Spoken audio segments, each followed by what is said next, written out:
See, there you go. All right, folks, good evening. It's good to see you all. We have several new faces tonight, so welcome to you all.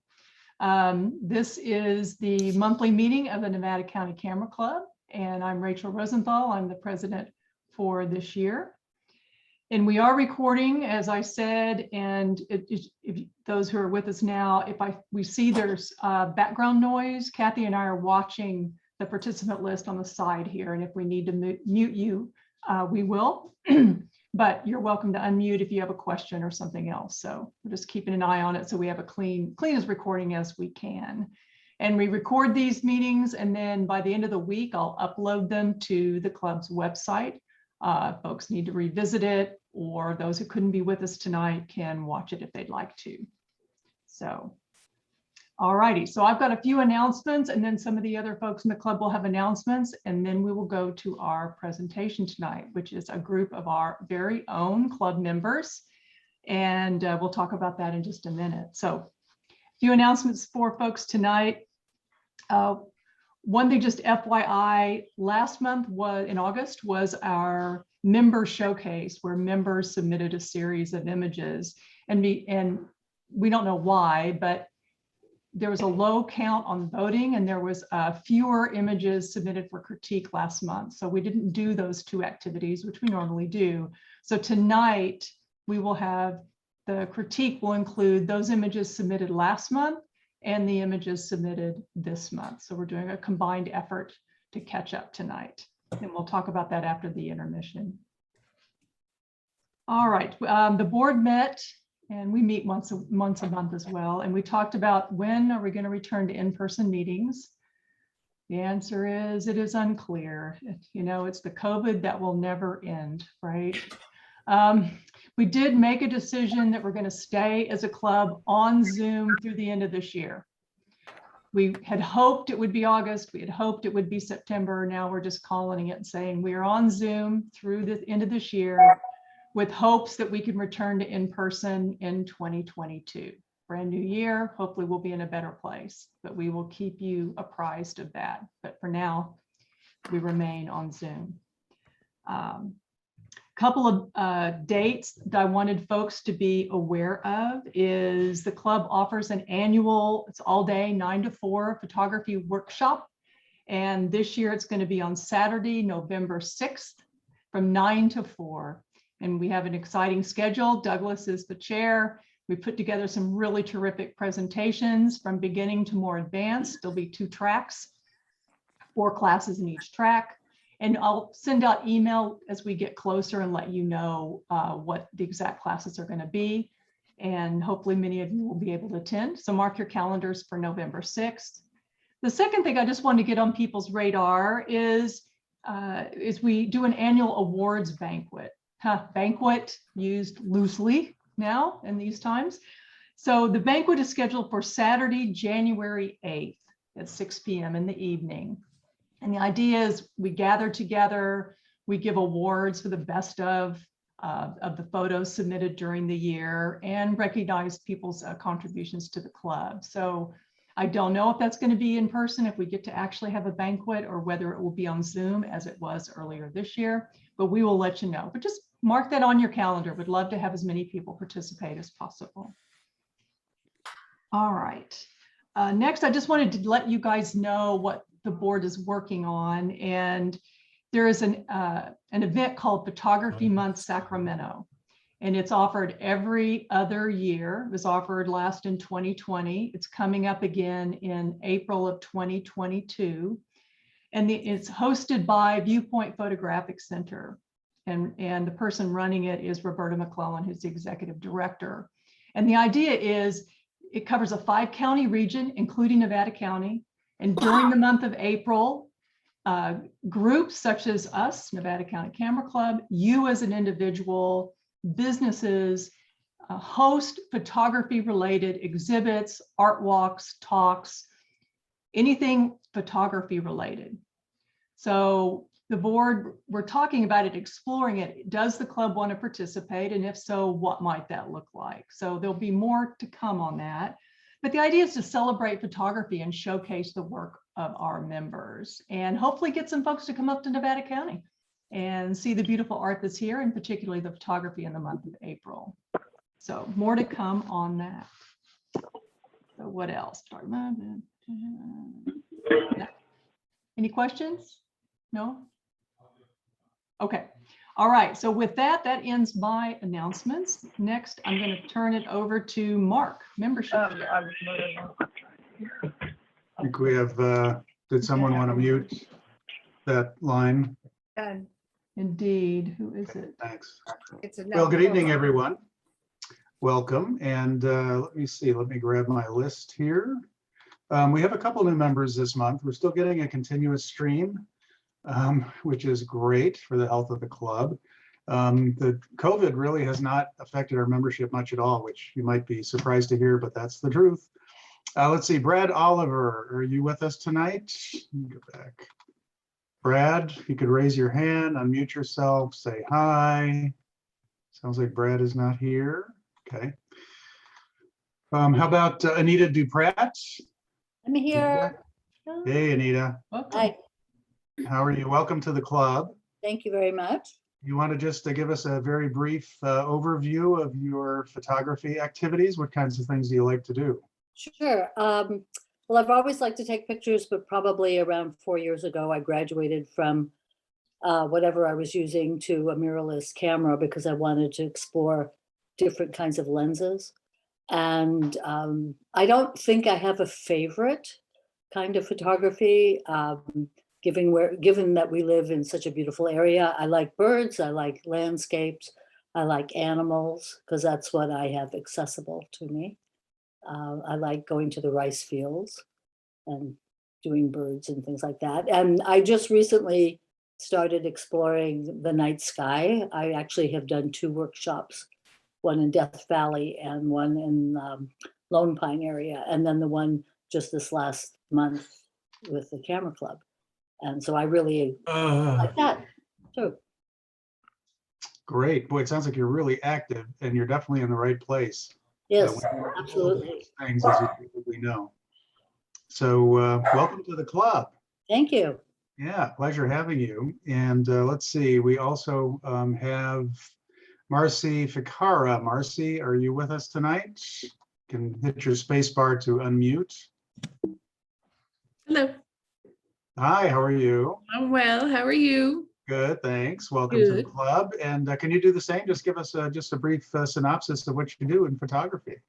Well, I guess I play around mostly. So I want a little more structure. I like the idea of the field trips and of, assignments and really giving thought to, getting a little more focus. So I was just raised at my mother's a wonderful photographer and my aunt and my brother. So I've been steeped in it, but I would like to hone my skill. So. Great. Well, there are 2 things we do that that address that. We have exhibits periodically, and those will generally have a theme. Nice. And then we also have the monthly assigned subject category, which will give you something if you're just feeling unchallenged. You can use that every month to maybe give you a little inspiration. Okay. So those 2 things will be posted to the website. You can look them up each month, amongst many, many other things we do. So hopefully we'll get you re-inspired. It'd be nicer if we were together live. I totally get that. The Zoom thing is not great for new members. And so I apologize for that. And we're kind of doing the best we can. But when we get back together live, you'll enjoy it a lot more. Let's see, how about Ruth Gooden? Ruth, are you with us tonight? Am right here, yes. Hey, good. I'd say very much like Marcy. I had an SLR camera when I was in my 20s and loved it. And then life went on and I stopped using it. About 3 years ago, I bought myself a mirrorless camera and was totally intimidated by all of the electronics. And I thought it would be like riding a bicycle and I could remember all my photography and I didn't. So I put it away for about a year or so. And then COVID came and I took it down to the Yuba River with me and said I wasn't coming home until I knew how to use it. So I did figure that out after 6 hours of being at the river. And I've been playing with it a lot. I really appreciate having Anita, who I do hiking with and know from other places. Having somebody who was encouraging me and helping me, and I would go out with her. And so I've been, oh, and then I took a class through a community college where I used to work online during the fall semester this last year. And that was very helpful to me. So what I'm looking for now are things that keep me going, keep me learning. I have lots of questions. I get stuck in places, and I'm thrilled to be part of this group because I think I'll find a lot of what I'm looking for. Great. And don't forget, I know you were at the orientation. Don't forget about the list of volunteer instructors that are on the website. So if you do have a whole list of questions, grab one of those folks. I certainly will. That was one of the things I actually even asked about. So yeah, Great. I have a son who is a videographer, 2 sons, and they help me out, but I get tired of calling them. So, So you have a lot of good resources. So keep those in mind and use them when appropriate. And lastly, we have Michelle Marshall. Michelle, are you with us tonight? Go ahead and hit your space bar, Michelle, and unmute yourself. I don't see a Michelle. Okay, so it sounds like Michelle is not here. Okay, great. So just to all of you new members, I think, Ruth, you were definitely in the orientation session. I think the other 2 ladies, you were not in the orientation I gave about 3 weeks ago, were you? Anita was, I think. Yeah, I wasn't. Yep, I was there. Oh, you were there. Okay. Okay. Yeah. So it was just then just Marcy. You have Yeah. not attended an orientation, right? No. Do I do it on the website? No, it's one that I run live about every 3 months. We'll see. As soon as I get enough new members, I'll run it again. It's just to help you kind of get familiarized with the website and the club, but you don't absolutely need it. But if you have if any of you have questions, please go on the website. You'll see my name on there. You can email me directly if you have any questions about getting introduced to the club outside of photography specific things. Club specific things, definitely send them to me. And if you forget who I am, just send it to Rachel and she'll pass it on to me. And I can be happy to talk to you on the phone and give you the lowdown on whatever you're interested in. So welcome to all you new members, and I hope you enjoyed the meeting tonight. And Rachel, I'll turn it back to you. Okay, thanks, I Mark. think we have one guest at least, Oh, right? oh yeah, I forgot to ask for guests. My Yeah. apologies. Good Thanks. call. Yeah, thank you. Yeah, do we, Kathy, are you aware of a specific guest? Great, Grace. Grace, can you unmute yourself?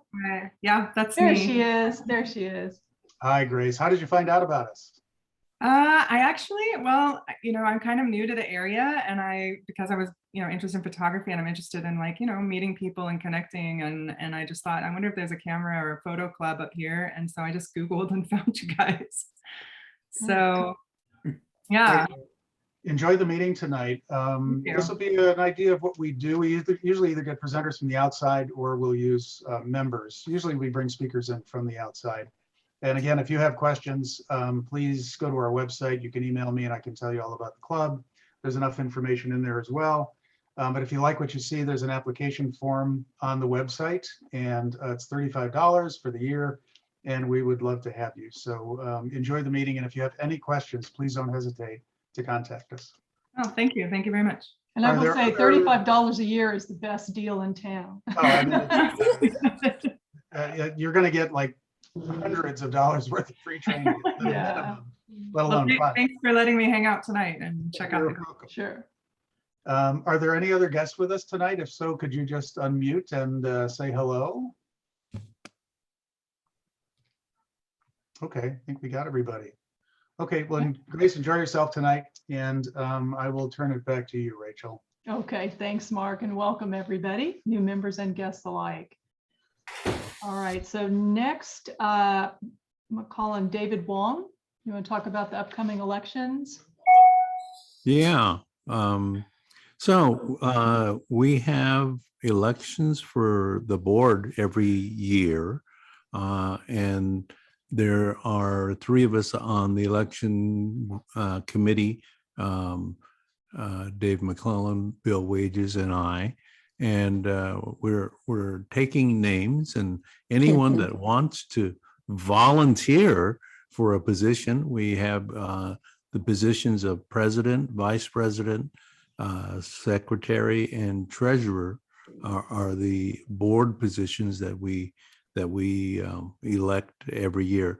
So starting this month, we'll be opening that up to anyone that wants to raise their hand for any of the positions, or anyone that wants to suggest someone for the position.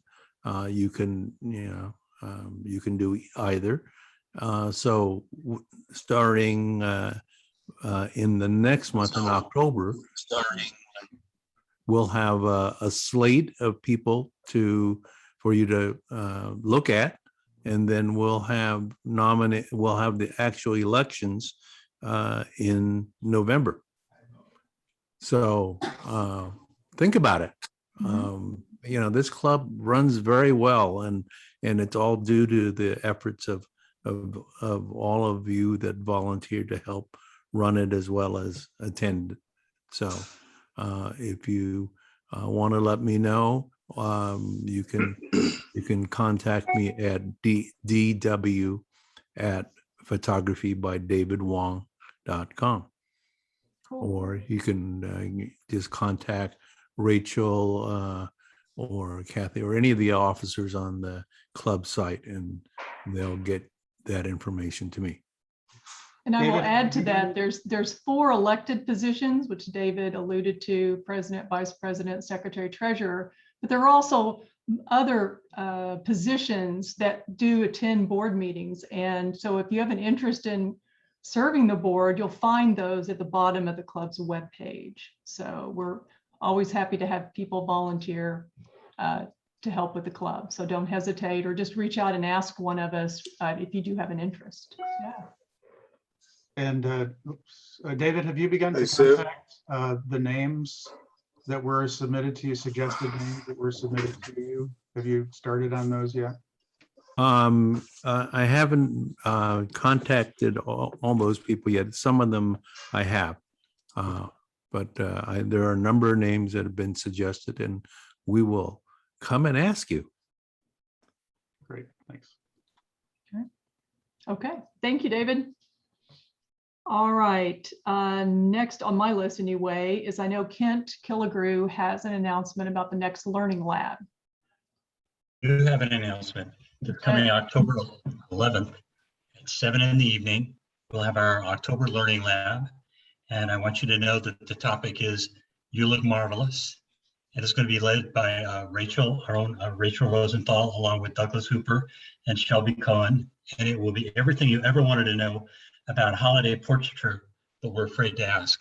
And so going back to You Look Marvelous, we don't ordinarily make guarantees for the Learning Lab, but Rachel says if you follow her techniques, your family and relatives will look at least as good as Billy Crystal in 1985. And if you've ever met any of the members of my family, you'll know how really excited we are, because this is going to be a tremendous upgrade. But we will start at 7 in the evening on October 11th. It's going to be a Zoom meeting. We try to keep a strict time frame, so 75 minutes later, by 8:15, we will have wrapped it up. Our last month's meeting led by Rick Ashland and assisted by Kathy Triolo and David Wong really was a wonderful learning opportunity. And I'm confident October is going to be just as good.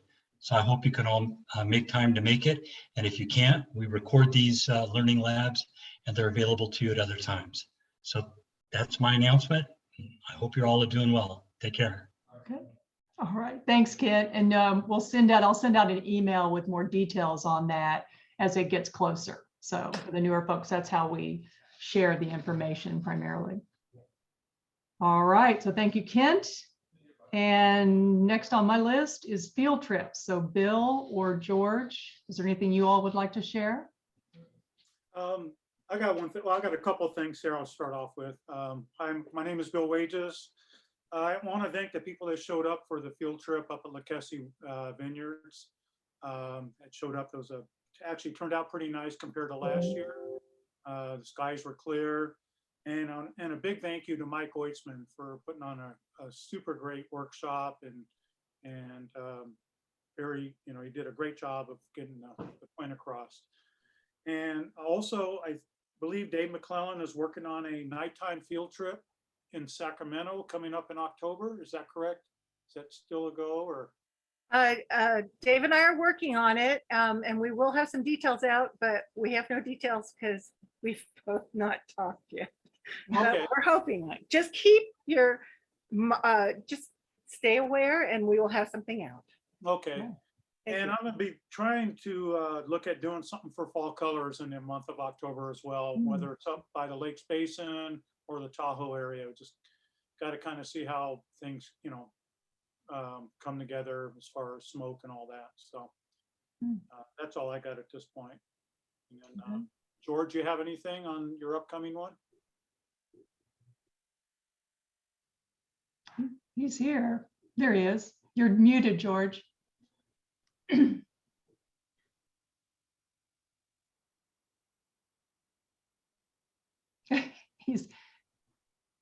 He had wonderful sound earlier. There he is. Okay. Okay. So we are meeting for Death Valley this coming Sunday, coming back on the 6th. So far we have 6 participants and probably a couple more. Not sure yet. So the plan is to visit several sites, and we are quite excited that we should be going to the racetrack, which is always a fun place to go. So that's it for now. Okay. All right. Thanks, George. All right. Are there any other announcements? I didn't catch the date that George gave or where exactly. Okay, we are leaving on the 3rd, which is this coming Sunday, and coming back on the 6th, which is, I think, on a Wednesday. Okay. Death Valley? Death Valley, yes. Okay. So about half of us will be in a motel at the ranch, and the others will be camping close by. Thank you. Okay. Any other questions? So Rachel, did Yes. we, so I got in a little late. Did we talk about the gallery at all? No, your timing is perfect, Ellen. Oh, That's okay. All right. next on the agenda. You read my mind. Okay. So it's all Wonderful. yours. It's all yours. Okay, so the Creative Portraits Show, that is wrapping up next week. Actually, this coming week will be the last day. And then next week on October 5th, 6th, you can come in and pick up your work from the gallery between 12:30 and 5. If you are also dropping off for Gold Country on Camera Challenge, you can drop your images off at the same time. On the 7th, the Gold Country on Camera Challenge show will be hung. And if you only have a pickup from the Creative Portrait Show, you can go in on Thursday and get it as well. And I will send out a reminder email that is on my long list of things to do, and I will get that out. I'll get that out tonight, so I get it done. Okay. And that's all I've got for now. Rachel, could I just say something about the Gold Country on Camera? Sure.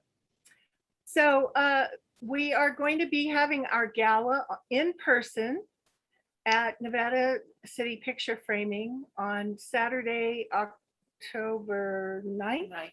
Thank you. It's good to have my committee here.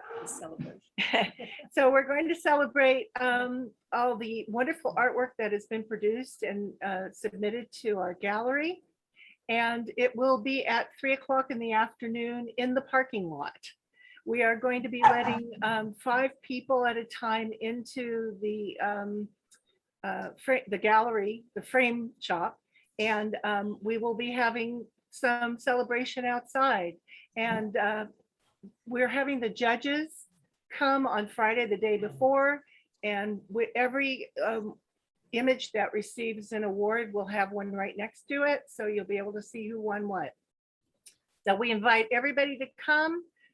You can wear a mask, please, but we're going to be outside. And if you go inside to the frame shop, you must have a mask. Anything else, Ellen or Barb? That's it for right now. Okay, good. So please come. Well, I just have to say for the newer folks, as you can tell, there are a host of things to participate in with this club. And this is fairly typical. So there's all sorts of field trips and exhibitions and workshops. So hopefully you will find something that's just right what you need at this point in your photography journey. So lots going on. So let me ask, is any other announcements? I have an announcement for our workshop that All I'm right. doing. Okay. For those that are interested, I'm leading a series of workshops next year, so overseas. One of them is in the month of July 4th to the 14th. And another photographer, which many of you know, Josh Miller. Josh Miller and I are doing a workshop to Costa Rica. And it's going to be a great workshop. We already have 3 club members who will be joining us for that trip. And that's it's going to be great because I'm even though I'm one of the people putting it on, Josh has been there 12 times. And so you're going to get a lot of expertise from hopefully help from the 2 of us, and it'll be a great workshop. So if you have any interest, let me know, talk to me at intermission or offline on email. Okay. All right. Anybody else? All right. With that, we will turn to our presentation for tonight. And Kathy Triolo, I'll turn it over to you. Thank you, Rachel. So tonight we have a panel who is led by our wonderful David Wong. And we call it David Wong and his gang tonight. And I think for most of us, there is no introduction needed to David Wong. He is multi-talented, multifaceted, has his fingers in every facet of photography, I think. And if you need to know anything about photography, he usually has the answer.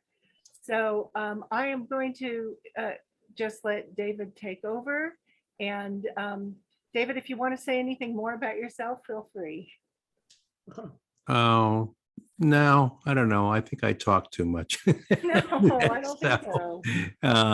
I've been a member of the Camera Club for, I guess, about 10 years. And I really enjoy everything about it and all the people in it.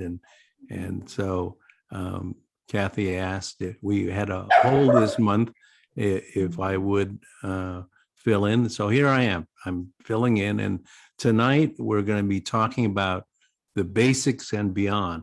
So this is not intended to make you an expert or anything, but just to open up your thinking. And there'll be myself and 5 others tonight, and we'll be talking about one of our photos, and we'll be talking about what we did using the basics. I mean, some of you may be brand new photographers and just learning the basics. Many of you are intermediate or advanced photographers, and hopefully something we talk about will spark some thinking for you, and we'll go from there. So I guess let's see, I can share screen now. Yes, you should see the green at the bottom. Host disabled participant screen sharing. So you need to do the. Oh, hang on. I thought I gave you powers. No, I didn't. No. Now you should see it. Oh, okay. So I'm going to go to my desktop, and then I'm going to go to here we go. Oh, let's see. Are you seeing Photoshop open up? No. No? Everybody. Hang on. Do you see that? Do you see a photo? No, I still see you. You still see. You're still in Italy. Yeah. Oh, you're still seeing Zoom. Oh, hang on a second here. Well, let me see. Get past all of these technical You areas. shared your Zoom window with us, so we see your Zoom window. Oh, you see my Zoom window. Oh, hang on. All right. Sorry. Let's see. I should go to here, and you are screen sharing. And Adorable. if I go here and I go here and I move, do you see an image I see now? a car, yes. Yeah, okay. So I'm just gonna leave. How's that? Perfect. Nice, I'll Good. take. Yeah, that's me racing my car at Sears Point. No, that's that's that. Well, I have raced at Sears Point, but that's not me. That's a friend of mine is in his Jägermeister. Okay, so I'm just going to leave that. I guess, is it full screen or is it No, just No, it's it's partial? not full screen. How come? And I It was full hit, screen a moment ago. yeah, when I hit full screen, now is it full screen? Yes. But Yes. why did it change? Don't Let's, ask. let's see what happens. Okay, I'm going to leave that up there. Okay, I think many of you people, especially if you've been doing photography a while, once in a while you'll have a really nice photo that you really like, and then somebody comes up to you and they say, "That's a really nice photo. You must have a really good camera." You know, and it's kind of like one of the things. Oh my God! if it was only true that all you had to do was spend enough money to buy a great camera that produces great shots. You could get shots like this. All you have to do is aim and point your camera and you'd get great shot. So tonight we're going to talk about how we make wonderful photos with the basics and beyond. But before I started, I wanted to explore what that means to me and how I use them. And along with myself, Douglas Hooper, Mike Shea, Bill Wages, Kathy Triolo, and Ellen Davis will share some photos with you as well, and how they use their basics and more to come up with their winning photos. I'm willing to bet a fairly large sum of money that not one of these photos that you will see tonight were taken with the auto mode on your camera, although that has been known to happen once in every few thousand photos. That somebody just takes an automatic and you get a winning shot, but not usually. So in the next hour, you unfortunately you won't walk away and be an expert if you weren't before, but maybe something that one of us talks about will spark your thinking and something you can take away, whether you're a beginner or an expert. We know we have a very wide range of photography skills in our group. I consider myself to be a decent photographer, but maybe better than average, I hope. But I still struggle with some aspect of these basics. But here's what I consider to be the basics and what you really need to be good photographers. And for my part, I break that process into 5 steps. And the first of them is, if you see this photo of the friar in front of you. Yes? Yes, we can see it. Yes. Okay. So here is this friar talking to a group, and he has this kind of seductive photo next to him. And you go, what is this about? And I use this to introduce the first of the 5 parts of making a great photo, and that is the story. Everybody oftentimes people ignore that, and they start off looking at the camera, and there are what I consider 5 parts to being a good photographer. They dive into the camera, how to make it work. They want to know how to operate it, and then as soon as they learn how to operate it, they engage in this what I call spray and pray method of photography. and they hope they get a good image of it that they can be proud of. And don't get me wrong, I'm as guilty as anybody. You know, our cards hold a lot of photos and we just start clicking. But the best photos I know of undergo all 5 steps. They don't always move in that progression. Sometimes I may take a photo only to discover that it evokes a story for me and that I'm lucky. And if I'm lucky, I use some of the principles to support the story and use the right lenses or the right camera and the right tools. And if I have something that worked well, it survived the first 3 parts of my criteria. And then it'll go into part 4, the digital darkroom. And finally, maybe I'll get a nice print, but that's an awful lot of luck. And it almost always disappoints me to go that route. But I can guarantee you that this person here, if I don't, many of you recognize who this is, I assume, are many people know this is Ansel Adams. I don't know how many of you know who's behind Ansel, though. Imogene. Yes, yeah.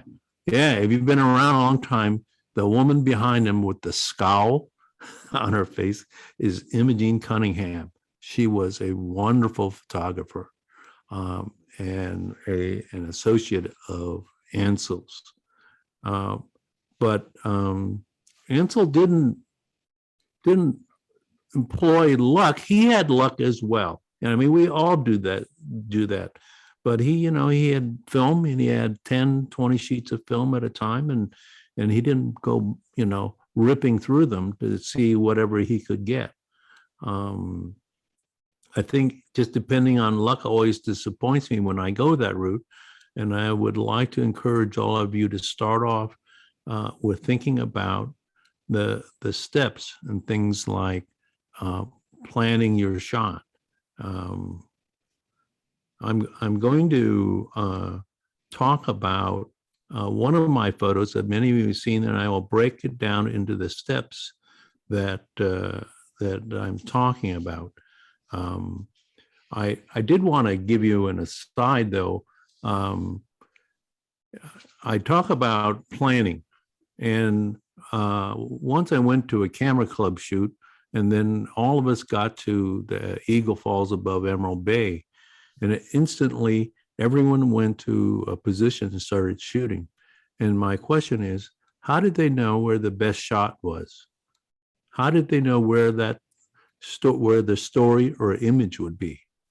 The best advice I ever got from one of my teachers is to put down the camera and actually sketch out your story, rather than just going there and starting off with your gear or your equipment. This is a rig that I use oftentimes for my birding, but I can guarantee you that big lens and that camera never got me anything that I was proud of just because I aimed it at a bird. I'm going to talk to you about one of my photos tonight, and this photo is a photo that many of you will recognize if you've been in the camera club before.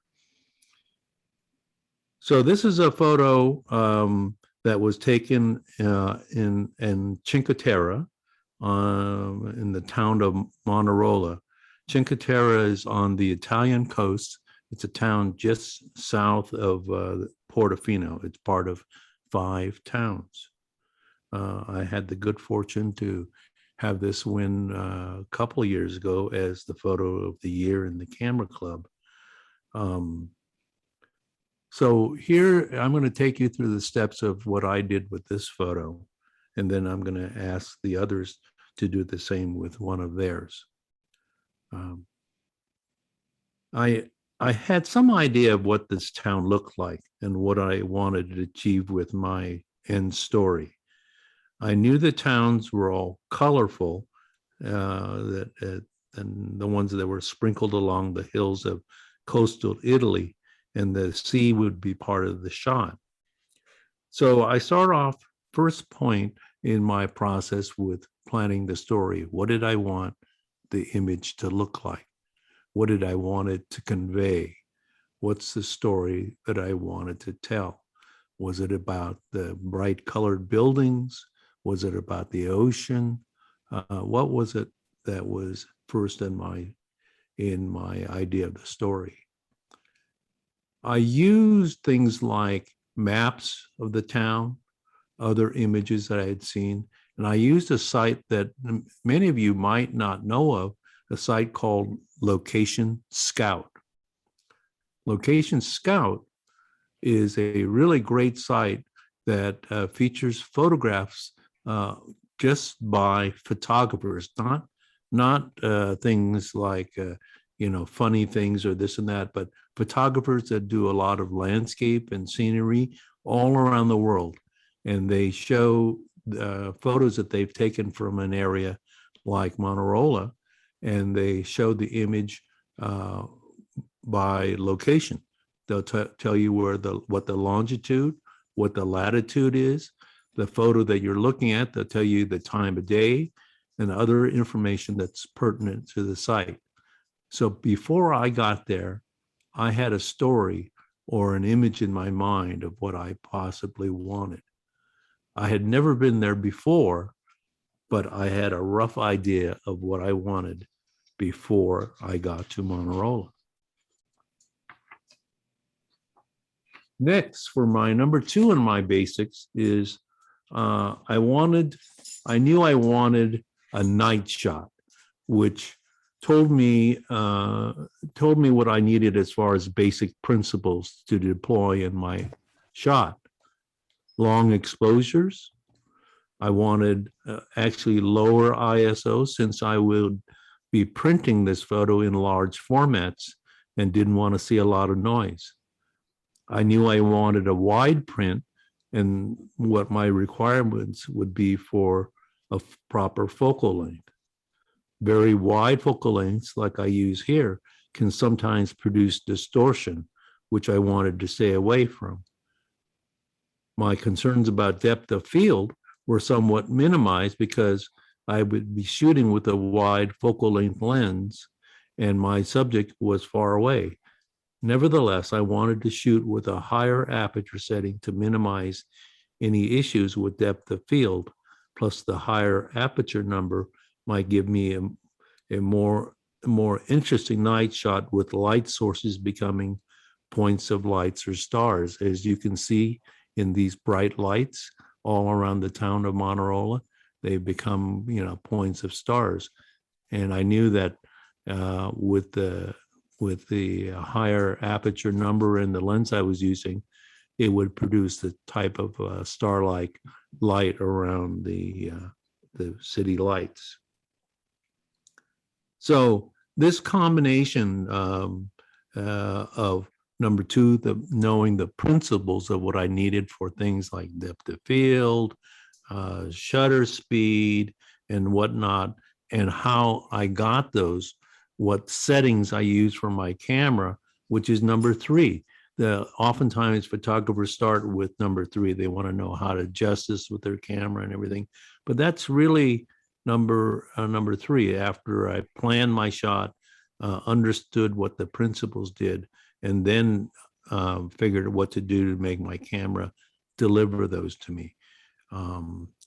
It told me what lens to use, what gear I had to bring, including a tripod, remote shutter release, etc. It would have been very difficult to try and get that gear after I had left it in California for a shoot over in Manarola.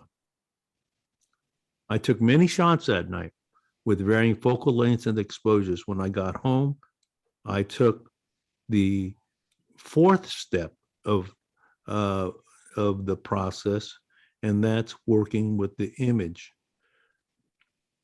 Many of you are familiar with Ansel Adams, and he always talked about in his day, the negative was the score, and the print, or what he delivered, was the performance. What did he mean by that? Well, I ended up with this digital quote unquote negative of my photo, and that isn't what you see here. That's just the beginning of what I ended up with after steps 1, 2, and 3. With step 4, I took it into the digital darkroom and took this score. Ansel was a trained concert pianist, so he related everything in terms of music. The score, what you see on while you're performing the music, the score was just like this as the negative was to him. The digital negative is to us for those that are shooting digital. And the final output, which is what you see here represented in digital form on your monitors, is what he called the performance. How you interpret that score is just as important as the camera that you use, and just almost as important as your story. Your story is paramount.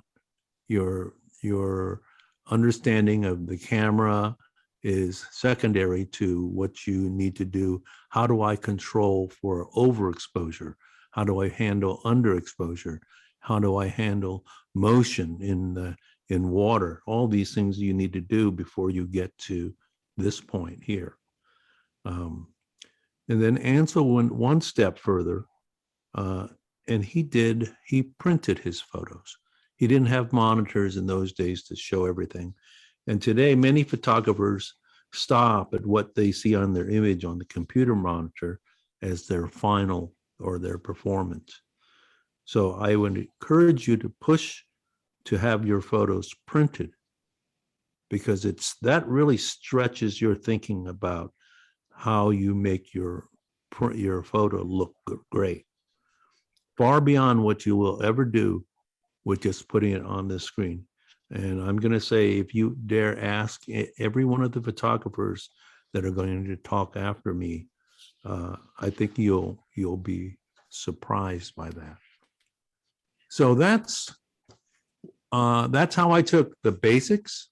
I used an aperture. I think on this one was close to f/16. I think my shutter speed was about 8 seconds. I had a very sturdy tripod. I'm using a 12 to 24 millimeter lens, and my ISO was, I think my ISO was, I don't recall exactly, but I think it was around 200, a fairly low ISO. I didn't want a lot of noise in the picture, but I wanted it to be sensitive enough to give me a nice bright image. And with that, that's how I get the pictures I want. I'm going to next move to Douglas Hooper, and Douglas is more of an expert than I am, and he's going to talk about one of his photos and what he's done to take it from the basics to beyond. So Douglas, I'm going to stop sharing. And are you ready, Douglas? Yes. Okay. If you have any questions, you can save them till we're all done, or whatever. I don't know, whatever you want to do. But if I don't have any questions at this point, I'll save them till we're all done. Douglas. Thank you. I'm just trying to share my screen, and I got a message I haven't seen before. Maybe I was too quick. Let's just try it again. Okay, allows him to share your screen, open system preferences.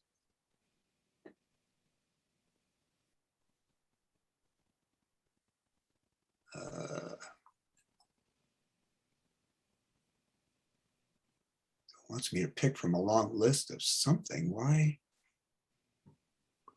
Douglas, would you like to change the order, and you can send your photo to me, and then I can put it up afterwards? I think we can take, we don't have to take it in this exact order. Okay, well, I'm hoping nobody else comes across this. Because you see the green share screen, correct, Douglas? Yes, I'm clicking on Okay. that and I'm getting a dialog box that says, okay, share your desktop, but it's got an exclamation point in it. And then I click on share. I'm getting open system preferences, and then I'm getting a box with all grayed out choices. Let's go back to general.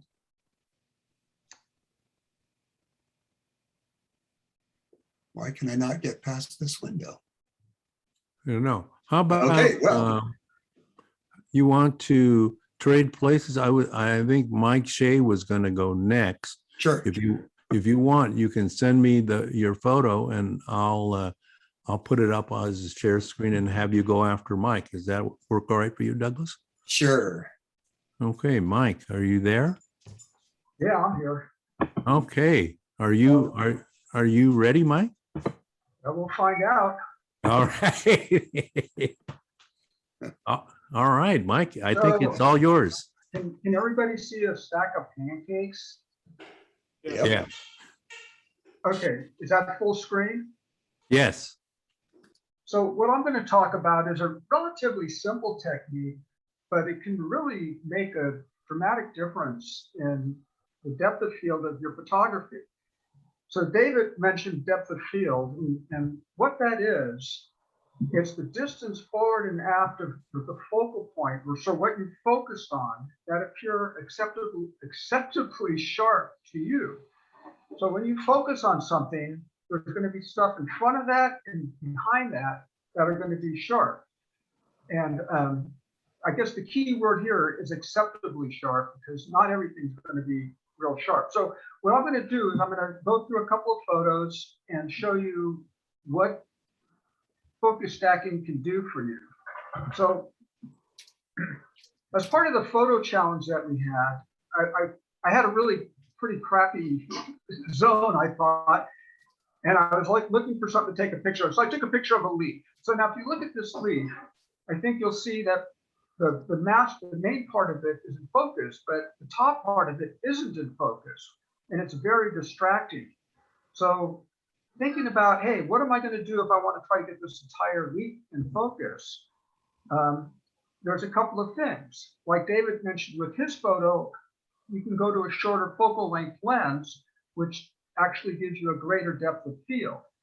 Or you can get further away from the subject, and that will also give you a greater depth of field. The problem becomes that, if I want a close-up of this leaf, if I move back or if I use a shorter focal length lens, then I'm going to have to crop the image. And by cropping the image, depending on how big I want to make it, I'm going to actually lose some of that sharpness.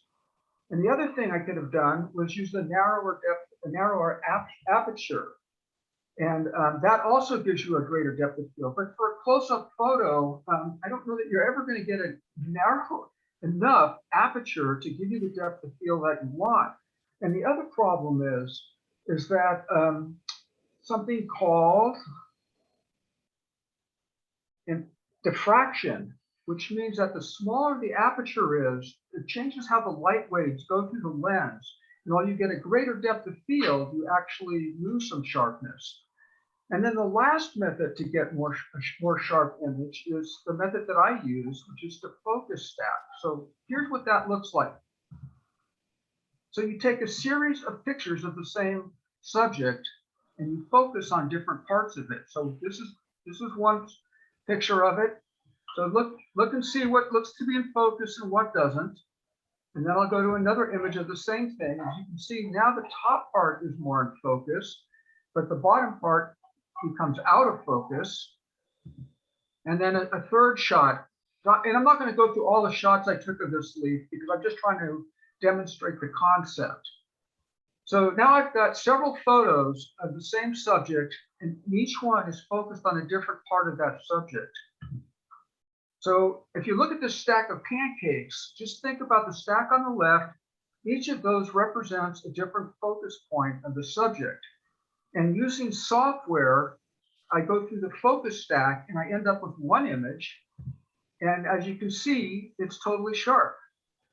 So it's really kind of a cool thing to get a sharp image, and it's especially works well with close-up subjects. But that's not all. You can also use it on landscapes. So here's a picture of the lupin bloom at Folsom Lake that I went there with Henry Goodman in, I guess it was April. And thank you, Henry, for inviting me there. And my problem was when I took this picture, and actually what I want to explain is I used two different techniques on this. I used focus stacking, and I also stitched the image to make it more of a panoramic. So I really wanted the close-up flowers to be in focus. And I was sitting on the ground. My tripod was about a foot and a half off the ground. And I focused on the near flowers. And as you can see, they're in focus. But as you look farther back in the image, things become out of focus. Well, that's not what I wanted, because I wanted an image that I could print. And here's another thing too. I mean, if you're just doing a little small image and you're going to post it on Facebook, you don't even need to worry about this technique. There's nobody's going to tell whether the flowers in front are in focus and the things in back are out of focus.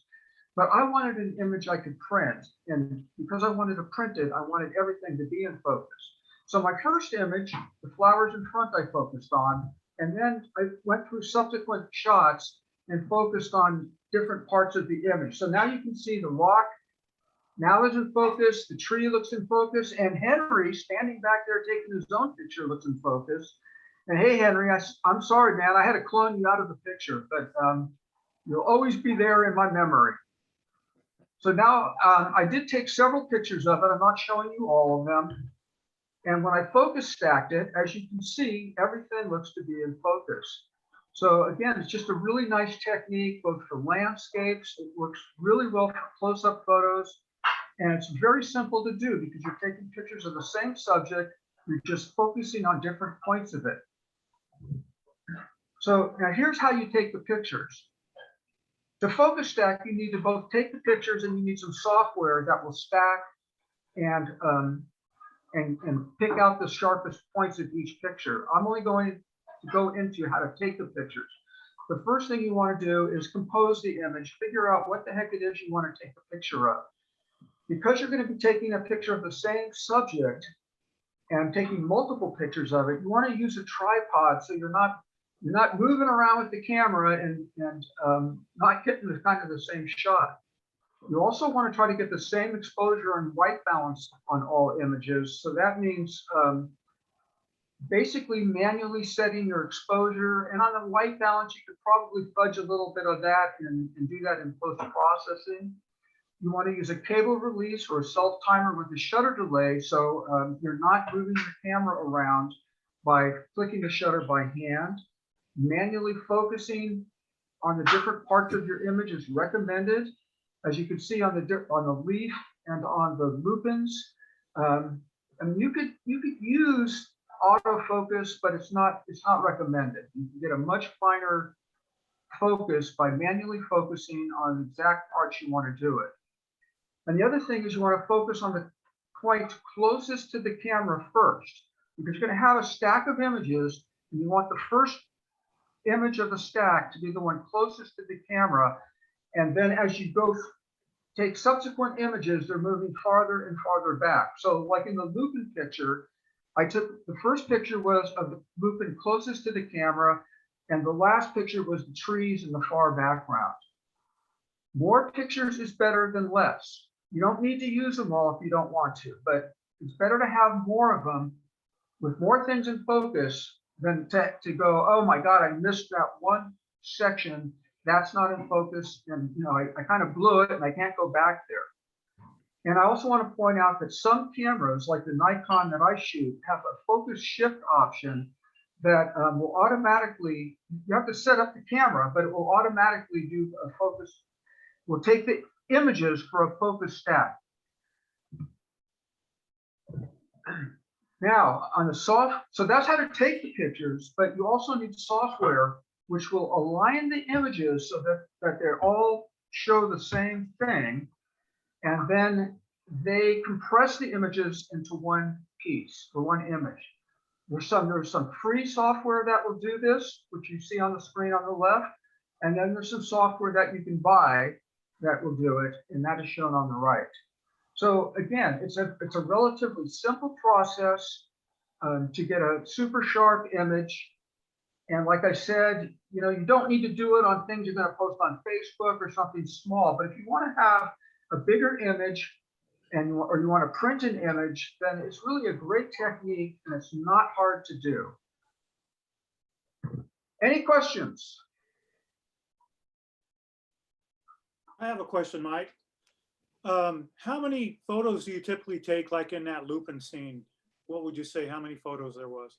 Well, on the Lupin scene, I probably took 4 or 5. I don't remember exactly off the top of my head, but it was also a panoramic. So I took, the panoramic shot was basically, 2 images that I stitched together. Well, 2 or 3, I don't remember. Actually, it was 3. So it was 3 images side by side that I stitched together. So for each one of those, I had to take, let's say, 4 or 5 images, stack those, and then merge them with the image that was next to it, and then the one that was next to that. So it was, a little bit of an involved process, but what the heck, it was kind of fun. Yeah. Okay, great, thank you. Any others? I have a question. What lens did you use for this? Which lens for which picture? So that you use different lenses for the ones for each one? Yeah, so for the leaf picture, I used. Oh, all right. Okay, I'm sorry. I meant for the landscape. The Lupin? Yes. I used, it was a 17 to 35 millimeter Nikon lens that I shot at 17 millimeters at f.8, 1/30th of a second, and the ISO was 200. Because like David, I wanted to be able to print this picture and I didn't want a lot of noise in it. Any other questions? Yeah, Mike. So in Lightroom, what are the, is it in our regular Lightroom? I've got the Lightroom Photoshop. Is it in that? John, I use Photoshop, not Lightroom, but I know that Lightroom does have the capability to do a photo stack, because I looked it up. Okay. There's two processes. The first one is to merge the images, and then the second one is to photo stack them. So I really don't know much. I don't know anything about Lightroom. Maybe one of the Lightroom experts could help you with that, or just kind of search around for it. Yeah, I've just been merging them in Lightroom, like 5 or 6 photos, and I try to do it that way, like start close and go, and I just merge them. But I've been putting it in HDR, and believe it or not, it looks pretty well in focus when I like crop it all in and look carefully. I'm sure it's better if I do it the right way, but that's kind of an interesting way. Okay, cool, John. Mike, remind me, I can't remember Photoshop in terms of where the control is to merge to photo stack. Oh boy, I'd have to open up Photoshop and look at it myself, but I'll tell you what, Ann, I'll do that and I'll send you an email, all right? Okay, thank you. Yeah. All right, I think I'm turning it back over to David, because now I'm getting questions I can't answer. I can answer Ann's question if you want. Okay. It's and in Photoshop, you go to edit and then scroll down to auto align.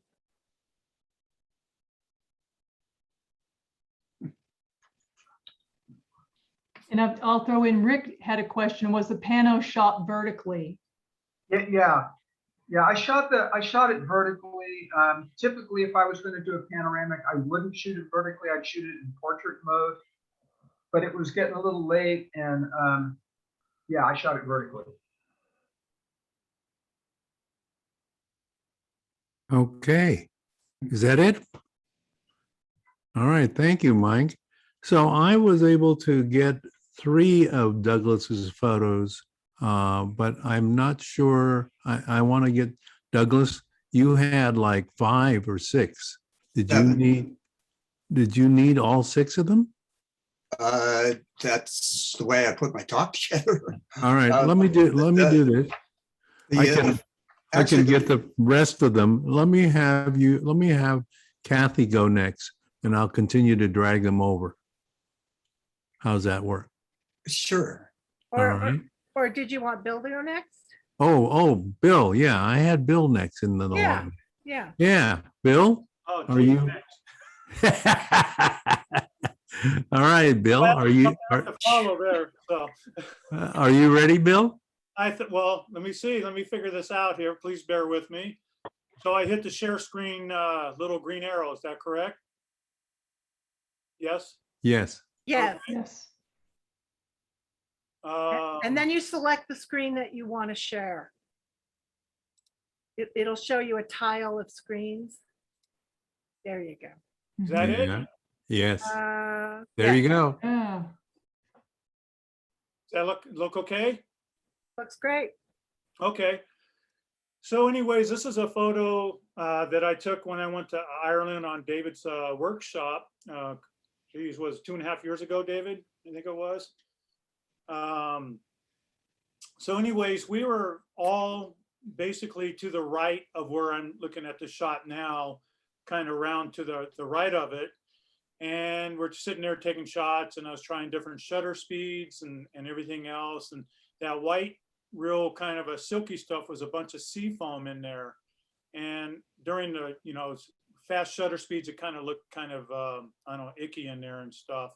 So anyways, I decided after some time to come around to my left as we're facing the water here. And these leading lines all of a sudden popped up. And so I thought this would be a great shot here.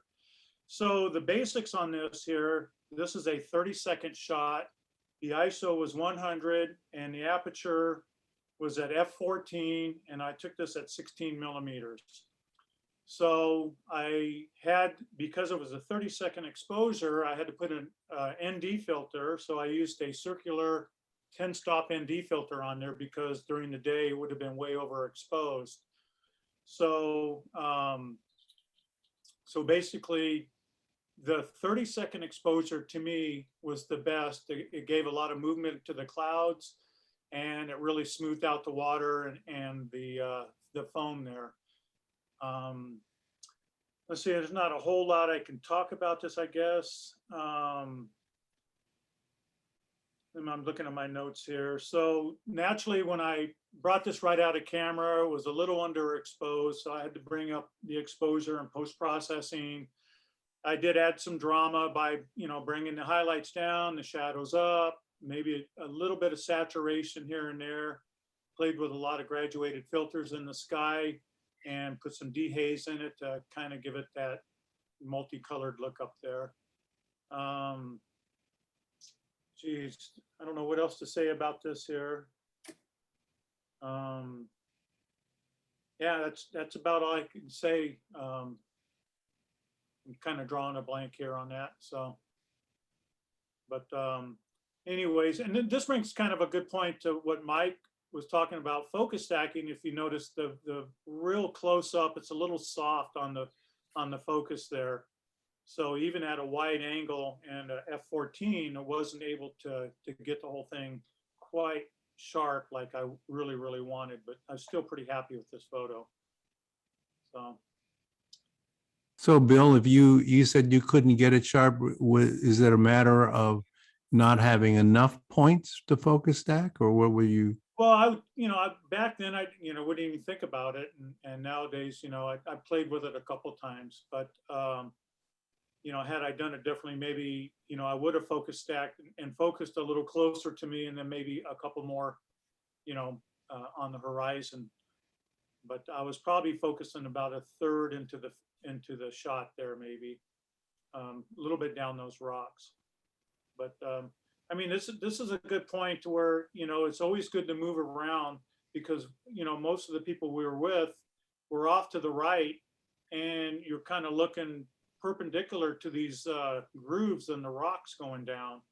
And I just felt I liked the leading lines on here, taking you down to the water where that wasn't really visible. And had I not moved around about 15, 20 feet to this location, you know, it would have been a whole different shot.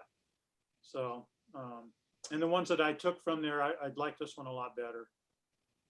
So I actually have a question, Bill, reflecting on what Mike did with focus stacking. Where along here did you focus? Did you like calculate like a hyperfocal distance, or? No, I was just shooting from the hip on that one, and you know, okay, yeah, you know, like I do most of the time. looks awesome. I'm just, yeah, okay. Oh, thank you. Yeah, it's just a little soft on the very where the orange is, you know, really close up and stuff. So. And as an aside, Bill was right to focus 1/3 of the way in the scene. That's, if you study physics and light and lenses, that's where you would get the maximum amount of focus without focus stacking. Right. But no, this was a fun photo, and you know, it was one of the tied 2 other photographers for photo of the year in the camera club. So, you know, got a blue ribbon at the county fair as well. So. But like I said, you know, you open it up, it's a little dark, the color's a little flat, you know, and so, you know, I kind of gave it some drama, just playing with the colors and stuff like that. So Bill, would you say that are there any photos that you just take and don't do any processing in the digital darkroom? No. No. No, to me, that's, you know, that's to me is half of it is to make it your own style and the way you like to do it. And, you know, it just, I, you know, always play with it some way or another. So, you know, usually start off by bringing highlights down, the shadows up, and maybe a little contrast. I don't do a lot of saturation or vibrance really. But, you know, bringing the blacks down maybe a little bit and the whites up. So, and I do mostly everything in Lightroom, only because I'm not proficient in Photoshop yet. So I think that really goes to illustrate the point about the performance that Ansel was talking about. I mean, Bill has this shot that looked a certain way, and he was able to extract and make it even more so to his personal taste by using the digital darkroom. So I think if you're not taking advantage of those in Lightroom or Photoshop or other applications, you're missing out on making the photo really sing. So I encourage you to, you know, there's lots of great free tutorials on how to do that on a subject that's complicated, but it could be, but everybody, all of us, I think, only use a handful of tools to really make the photos the way we want. You don't have to know the thousands of different things to do with Lightroom or Photoshop. Yeah. I mean, yeah, to me, that's half the fun is just kind of making your own creation out of it. And, you know, and it just, you know, some people may not like, you know, the way I do it, and some people do, and, you know, but I like the way I do it, and just I'd like to give it a little drama now and then. So, yeah. All right. If we don't have any more questions with Bill, I could move back to you, Douglas. Sounds good. Okay. So I'm going to put, Douglas, you have a whole series of, I think it's like 5 photos, and I'll just take them in the order that you put them up. Is that correct? I'm hoping for 7, and oh yeah, I was gonna read one paragraph and then ask for the first photograph. Oh, I don't have 7. I don't know what's going on here, but let me put up, let me start with the first one, which I believe was the Airstream. Airstream. Okay, well, good. That's the most important. All right, hang on a second here. let's see, where did it go? Okay, as David looks for that, I can just get going. It's my little spiel of photography is an art medium. Most mediums, such as oil painting, take a lot of time. Part of the fun of photography is spontaneity. You can grab your camera as you slip out the door to go on a hike. See what you find. You can take pictures in the spur of the moment, and you might get a real winner. This is fun to do, and I encourage people to do this. I do it sometimes. But if you've been doing this and your photos are feeling a bit stale to you, and you're not really getting that many winners, it's good to step back and realize that you're engaging in a photographic effort that has poor odds of producing many winners. Making a winning photo takes a little more than just spontaneity. Doing some pre-visualization, some pre-planning, and preparation will help significantly raise the odds of making a winning photo. Some of the basic pre-planning that pretty much any photographer needs to do are make sure you have a backup battery for your camera, take an extra memory card with you, and bring a tripod that you'll actually carry with you, and know how to shoot in manual. So I'm ready for the first picture, David. All right, let me see if do you see it? I see your little thumbnail. Oh, you see the thumbnail. Oh, Just double click that JPEG. Let me, if I double click it, it'll. Should open up in preview. No, it's going to file mismatch. Let's see. No, it's opening up in Photoshop. Boy. Okay. With screen sharing, if you open up all the photos first before you start to screen share and then start your screen sharing. So you're screen sharing now, but we're not seeing the photo. You're not seeing the photo. So put out a screen sharing, open all the photos, and then get into screen sharing. Okay. Yeah, that's a good idea. All right, let me see if that works. I'm sorry we're having so much trouble on this. Space bar. I'm gonna hit space bar. Do you see anything? Not yet. No. Did you try right clicking and maybe open in preview? Oh, there you go. Are you seeing an image? You got the last of my 7 up. The last of your images. Oh. Whoa. There we go. Here. This will work. So This will work? Let's stay here for a moment. All right, here we are. How's that? So, a friend here in town was doing the Airstream Factory website, which I thought was pretty cool. He told me their online gift shop sells calendars. And my girlfriend at the time had just bought a 1962 Airstream. I thought it was in the ideal position to sell photos for next year's calendar. I pre-visualized this photo. So this trailer is actually sitting on a hillside. It looks like it wants to tip over to the left if you saw it in real life. So I had to leave a little extra room to crop around it and level the picture and then crop off the edges. I wanted Christmas lights in the window, so I ran a 100-foot extension cord out from the house. I taped the Christmas lights around the inside of the window. I wanted ornaments in there, so I tied ornaments with ribbons, but because the trailer was on a hillside, all the ornaments hung sideways. And so I got black thread and tied each ornament back to the side of the window and taped it so it looked level. And then I needed snow for the picture. So I watched the weather forecast, and when there was snow coming, I set my alarm for pre-dawn hours and got up, got my camera and tripod out there and set it all up so that as the dawn got brighter, I would be there at the perfect moment. I wanted to wait for the dawn to get brighter, but not too bright, because if it got too bright, then it would wash out the Christmas lights and you wouldn't see them. So an interesting aside is I was looking at the metadata for these old pictures done years ago, and I'm not sure the metadata is correct.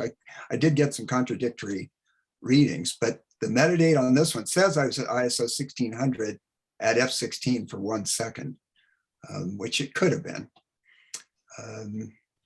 So I did a little bit of Photoshop cleanup on this picture and sent it to my friend, and he sent it to the top people at Airstream. And what do you think? Did I sell a picture? They loved the picture, but they had some unusual news. They regretted to tell us that the 2008 recession had put Airstream out of business until further notice. So that wiped out that sale.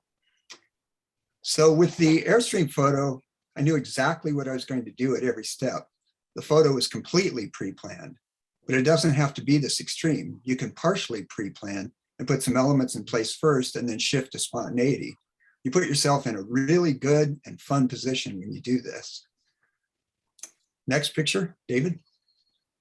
This is Sure, this right one? there. That's All the right, next one. Douglas, so we probably we're starting to run a little short, so if you can pick it up a little bit. Okay. Yeah, I'm almost at the end. This 9-foot tube I was able to acquire, and I thought it would make a good photo prop. And I took it out to Burning Man, put it under my arm, rode out there with all my model and all my photo equipment. We just started playing with it. So the point being is I put all elements in place, then we let spontaneity take over. Next picture. Okay, that is back the other direction. This one. Yeah, okay. So here's one pose we tried. Next picture. And there's another pose we tried. And next picture.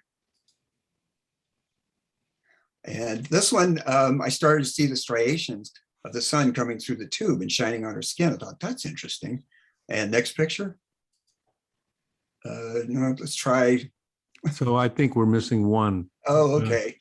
Okay, and then to finish up, we tried having her lie on the tube and we got this picture. It's entitled Desert Mirage. And if you haven't seen the tube ahead of time, it really is an intriguing picture. And this one, the metadata said it was at f5.6 for 1/640th of a second at ISO 80. And that's it. I'm done. All right, I'll stop sharing. And are we back to you, Douglas? We're just back to Zoom, to the Zoom meeting. Okay. So the next, any questions for Douglas? If not, let's go ahead and move to you, Kathy. Okie dokie, I'm here and ready to go, and I will try and make this not too long. All right, let's see. Can you all see this picture of a ride at the fairgrounds? Yes. All right, good, then we are ready to go. So this picture was taken 4 years ago, and Barbara and I went down to Sacramento to the State Fair, and we took our pictures, and we were just excited to be there with our cameras, and there was so much going on, and we were having a wonderful time taking photos. The thing about going to the State Fair is you could take photos of almost in any direction and get an interesting photo. But we were by this ride, and the sun was going down, and I had hoped to get a picture of the sun going down behind the riders, but unfortunately I got a silhouette, but I didn't get a sunset there, and there's no clouds in the sky, so there wasn't much going on behind. So this photo is my before.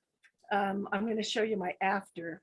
And so if we talk about basics, I shoot in RAW, and I always take my photos into Lightroom first.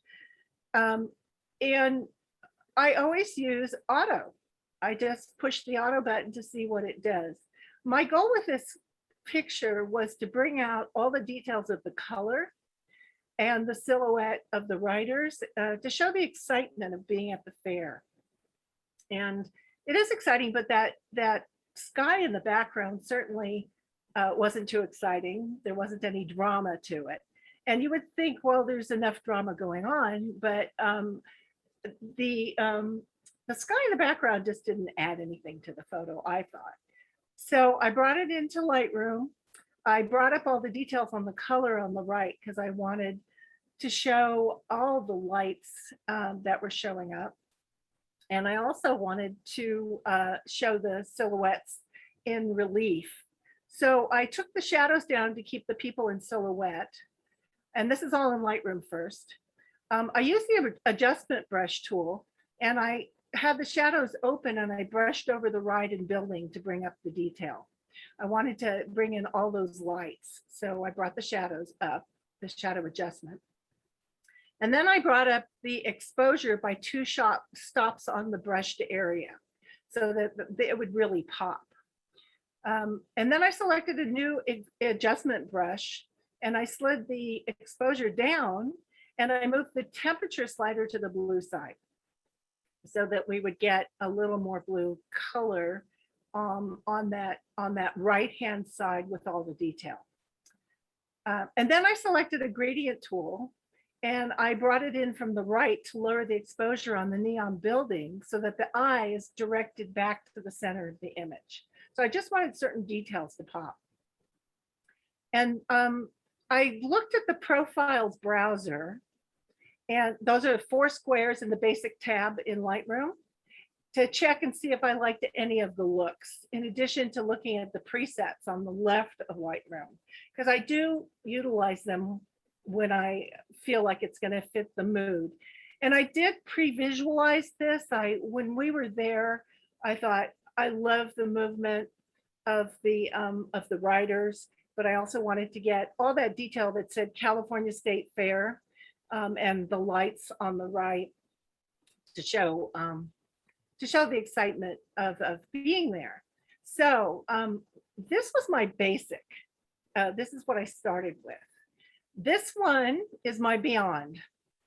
So when I originally did this, I actually did this in On One. And this was a preset that they had, and it did a wonderful job of putting something in the background. And there were on one. We're not seeing a different photo. Oh, you're not? No. Oh, thank you. Well, I'm gonna hold on. Let me see if I can give you this one. How's that? Now you got it. Okay, good. Thank you. Tell me if you can't see them. I thought since I was in Irvin View, I could show all these. So this is the beyond, as I said. I did this in On One. I don't use On One anymore because I'm much more proficient in Photoshop, and I can actually do the same thing in Photoshop that an On One preset did. Now Mark uses On One. He really likes it a lot. So one size doesn't fit all. There's a lot of software programs out there. The software program that I choose to use now, besides Lightroom, Photoshop, is Topaz. I really like Topaz Labs, and I can pretty much. I can't do this in Topaz, but this was done in Photoshop. But I can do other kinds of filters. So, for those of you who don't know, I submitted this photo to the California State Fair photo contest the next year, or competition, and I won first place, best overall in photography for the whole state of California with this image, and won the Golden Bear. You know, they give you this Golden Bear trophy, so that's pretty cool. And totally shocked. It's the first thing I've ever won, and so I was pretty excited about that. I like this look, and I picked it out because there was a Milky Way that took your eye right to the center of where I wanted you to look, which was the silhouettes of the people. I got that sort of sunset that I really wanted, and yet I got a night sky up there. And again, this is a preset, but I wanted to show you. Let's see if I can show you. Hold on one sec. I'm going to show you. I did take this, and let's see. This is it. So can you see the new one? Yes. Good. So this one is one I did in Photoshop. And I just use the tools that I have in Photoshop. So I just want to show you that you don't need a preset to do this kind of work. If you have an idea that you want to make a photo pop and you have some ideas about what you'd like to see in the background, you can do that in Lightroom, starting in Lightroom and in Photoshop. And the other thing I do when I'm in Photoshop is I go back, instead of going back to Lightroom, I'll go back to Camera Raw. And I use Camera Raw as a filter. So I highly recommend that. So there you go. Any questions? Kathy, you Now, did there's have there's a quiz after this on all the steps that Kathy did. No, it's easy. So Kathy, there is a question about which Topaz product were you just mentioning? Okay, so I actually have all the Topaz products because I love them so much, but I always go into Topaz Labs first, which is actually, I think, a free download. And then, or they may be charging for it now. For many years, it was a free download. And then there are filters that go along with it, presets, and you can go through them and adjust them as you like. And at first I was pretty heavy-handed with my filters, and I've learned to back off and just use them kind of as seasoning. So Kathy, did you ever have to go through the step of selecting the sky to separate it from the rest of the image? You know, in the original photo, On1 did it automatically. It was way before its time. We're talking 4 years ago. Wow. And you know how technology has just advanced so much since then. Photoshop now has a sky replacement that does a wonderful job. And you can just take your own photos in Photoshop, and if you have a Milky Way, it'll do it automatically. So I didn't have to do any selection or adjustments. It just did it automatically. It's pretty amazing. And you have another question, Kathy, the presets. Yeah. The question is, did the presets create the Milky Way? On the first image, yes. The first image, that was a whole preset in On1, and I did not create that Milky Way myself. The second image where I said I took it into Photoshop, that was my Milky Way. That was my photography. It wasn't a preset.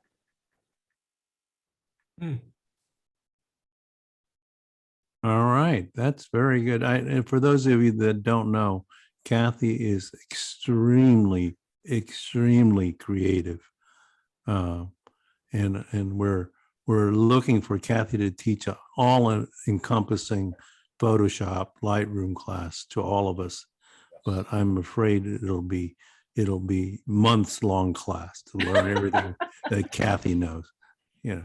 You know what? I just want to say that Photoshop is endless. You can dive into the deep dive, and I'm always learning. I'm always taking classes. As a matter of fact, I'm taking a class this Thursday and Friday with a Photoshop expert.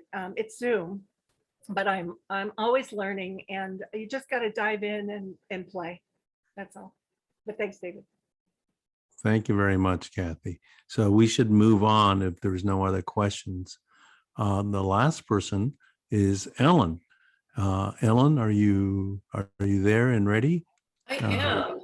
All right. All right. Well, why don't you take it away? All right, share screen.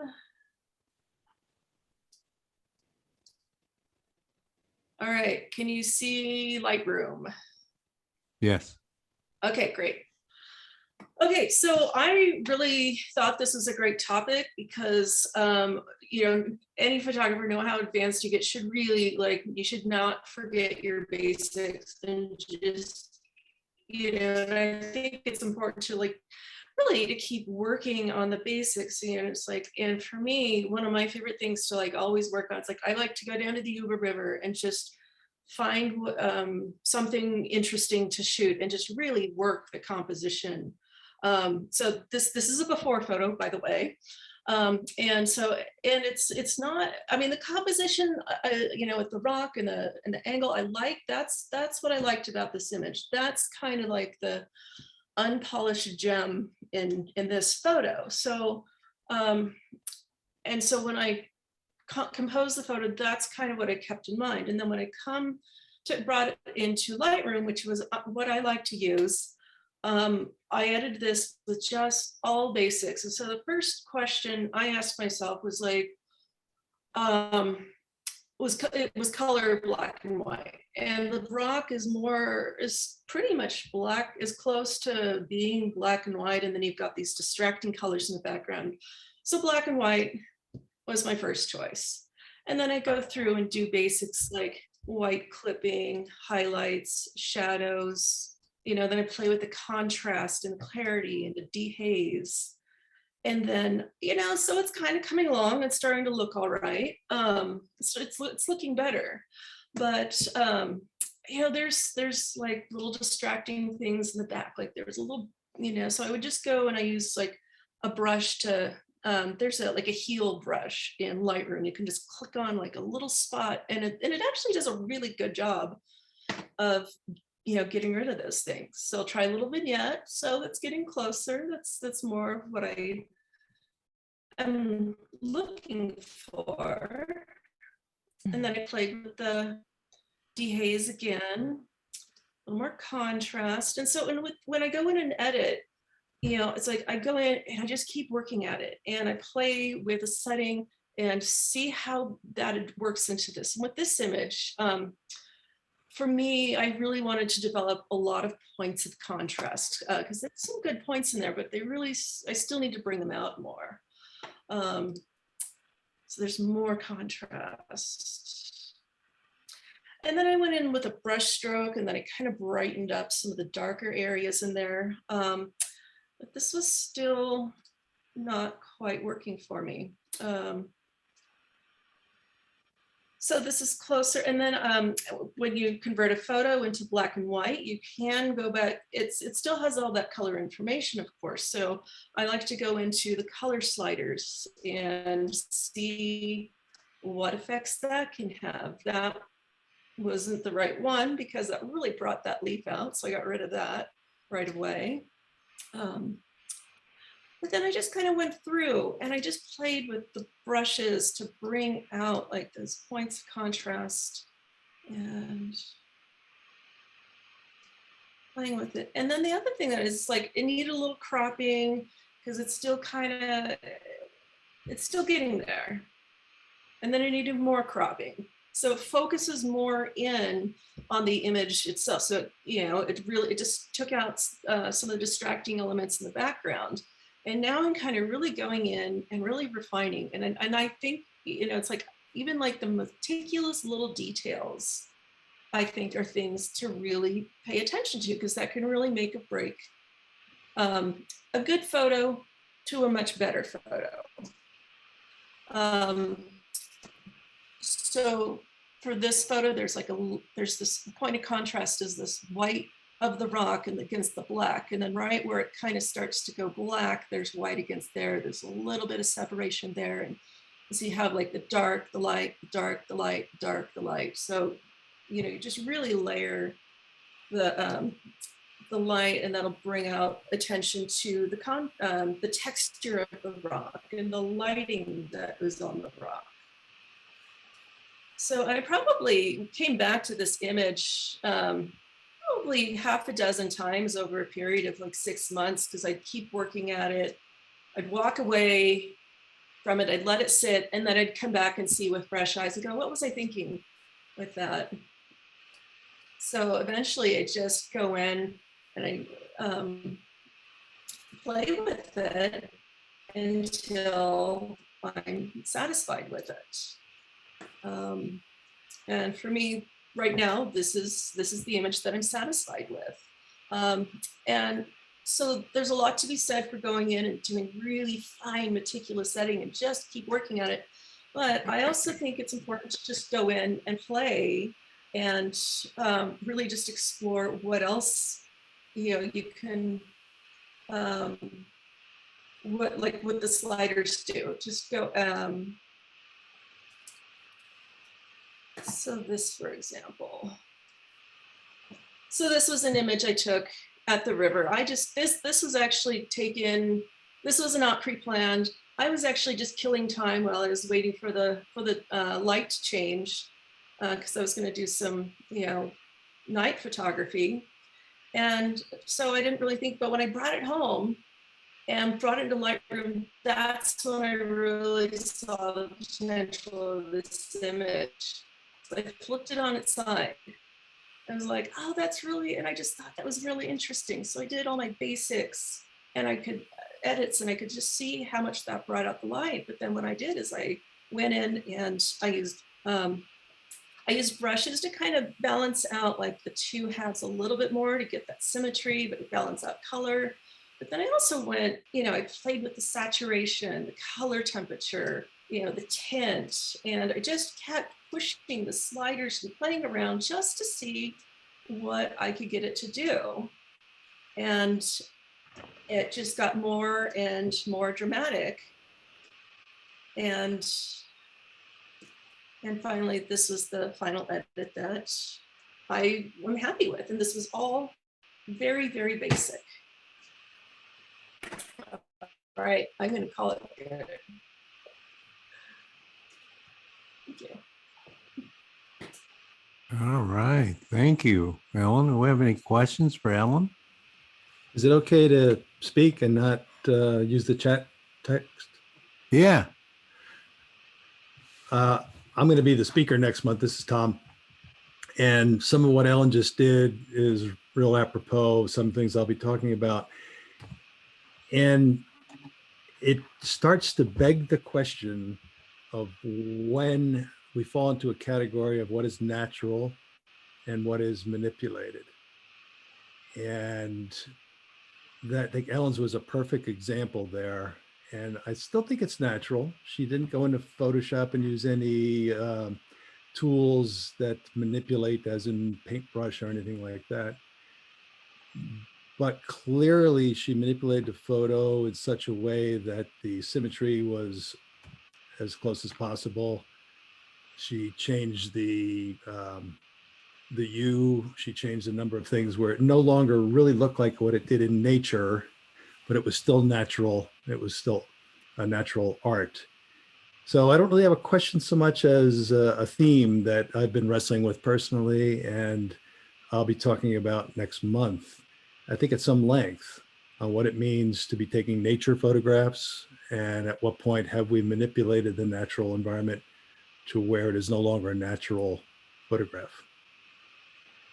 Well, thanks, Tom. I'm really looking forward to your talk because you've always do such lovely work with manipulating natural photos.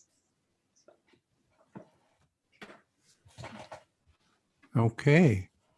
Any other comments or questions for Ellen or any of the previous presenters? If not, it's 7:43 and we probably, we went a little long with this, and sorry for a little bit of the technical glitches, but Rachel, should we just take a maybe 5-7 minute break and then come back and start? That sounds, excuse me, that sounds perfect, David. So it is 7:45, so maybe about 7:50. Let's make it 6 minutes. So stand up, get something to drink, stretch your legs, and come back. And then we will announce the winners from the July voting, best of each category, and then go into the critique. So I'll leave this open. Folks can visit or not, up to you. All right, see you guys in a few.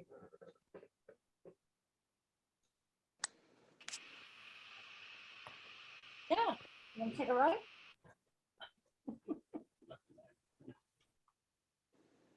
Hey, George, are you there? It's okay. You don't have to.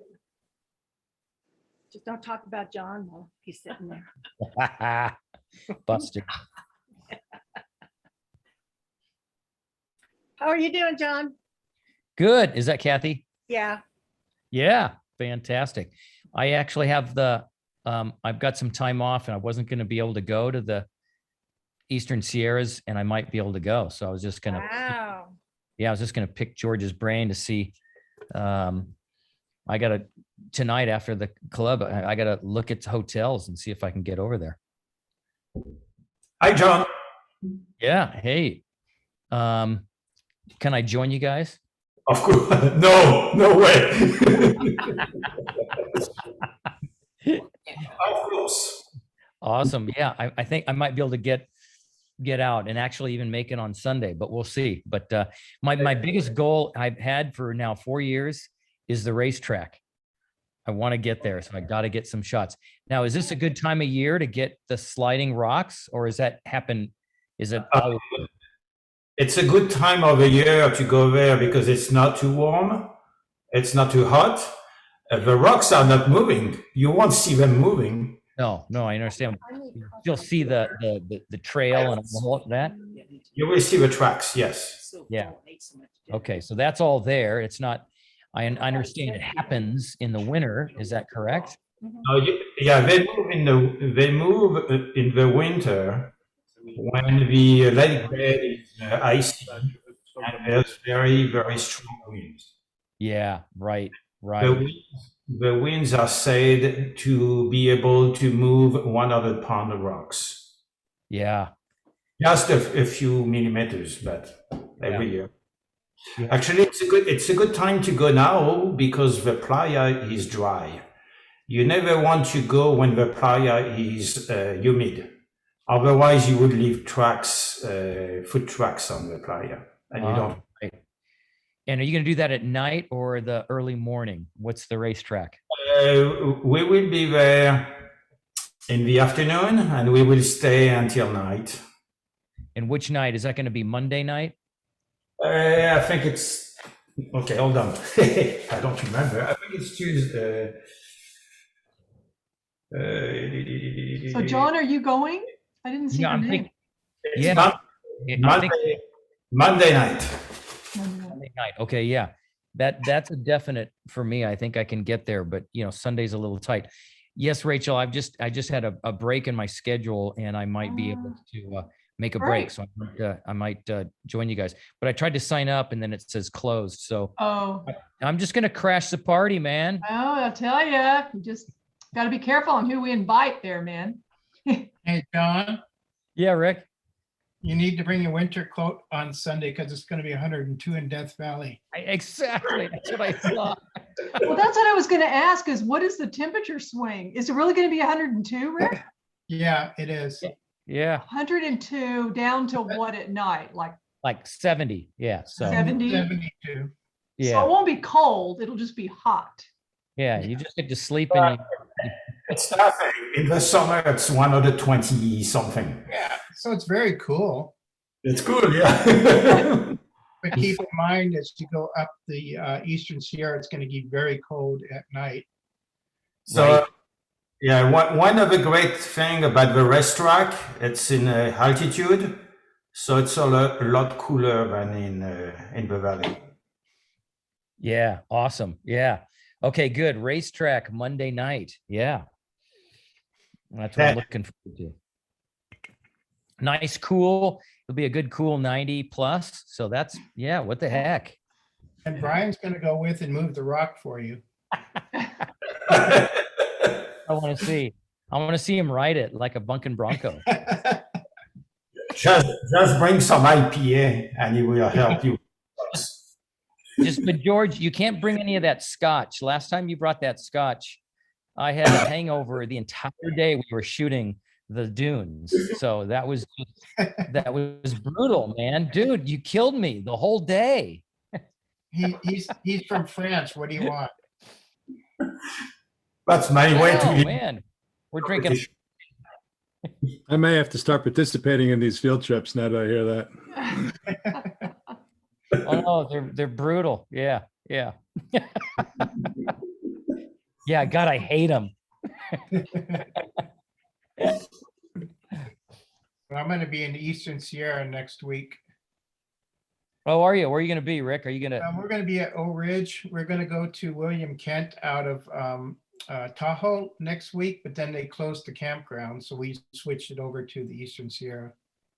Oh, right on. Okay. There, Tuesday, Wednesday, and Thursday. Well, I got to head back over Tioga Pass to get to Monterey Bay on Thursday because I'm racing Friday and Sunday, mountain bike and road race at Sea Otter Classic. So I'll be going through Yosemite. Oh, darn. You're a beast. You don't ever stop. Steve Gotta did rock the and roll. short Sea Otter Classic 2 years ago. Yeah. They had a blast, just Oh, a yeah. blast riding along the ocean. It was just lovely. Yeah. Yeah, that's awesome. Yeah, they changed it from April to, October because of COVID, but it's so it's happening. So we get to race. That's the cool thing. So let me check in. We're doing 7:51. Folks back. Kathy, how are you doing? Good. I just wanted to point out, gentlemen, that all that was being recorded. I don't know if Rachel's going to Oh, I didn't stop the crop that recording. out. I can. There was nothing horrible said, so we're good. All right. I don't think I've cropped any of the breaks out on the other All one. right. Well, then So people can feel like they were there. exactly. Exactly. It's a good point, though. All right, folks, we'll get started again. And the next up, I wanted to announce the winners of the best of categories. And the new folks, the critique images are submitted into 14 categories. And then after each meeting, you get to vote on which ones that you like in each category. So in July, I'm going to share my screen and show you the winners of the July photo categories. Here we go. Share my screen. All right, can you folks see the club's webpage? Can you see it? Okay, all right. So the winner of best assigned subject is entitled Farmers Market Booty and by Gary Kartstaffner. The best abstract is entitled Hills and Valleys by Anne Westling. The best architecture is entitled Lavender House by Ingrid Lockhart. Best fauna is entitled Blue-Footed Booby Courtship, What a Guy Has to Do by Jay Schuff. Best flora entitled Prickly, also by Ingrid Lockhart. Best natural landscape, Sunlight Shining Through Fog Redwoods by Henry Goodman. Best natural landscape, Rhododendron Dreams by Brian Dunbar. Just a bit of tie there. Best night photography, Pre-Dawn Battery Point Lighthouse by John Sievert. Best people, entitled Sharon Joy by Eleni Prusa. Also best people, Noodle Maker, Kashgar Market by Ed Sylvester. Best travel, It's a Gnome Run by Mike Oitzman. Yeah. Sleeping here for Best travel, entitled Anything Goes, Pool in Dubai by Bernadette Sylvester. Best creative fantasy, entitled Caution by Douglas Hooper. Best black and white other, entitled Village in Southern France by Tom Quinn. Best color other, entitled Summertime by Jerry Thomas. And that brings us back to the beginning. So congratulations to all the winners. Now I'm going to stop sharing my screen. All right, so next up is our critique, and I will turn it back over to Kathy for the critique. All right, thanks. Thank you so much, Rachel, and congratulations to all the winners from the last voting. Okay, so let me get this going first. Tonight's critiquers are, thank you to David Wong and Tom Quinn. So I am going to make sure, hopefully, fingers crossed. Yeah, we've got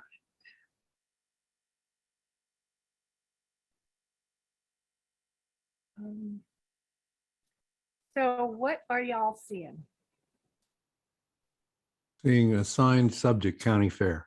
Are you seeing the full screen or are you seeing my I see PowerPoint? the images on the side box. Darn it. Okay, let's see if we can. Okay, what are you seeing now? Now we're seeing the images on the bottom. Okay, let's see if we can do this again. All right, now what are you seeing, David? Now we're seeing assigned subject county fair. Woohoo! Yep. We have got it. All right, assigned subject, county fair. Let us go for it.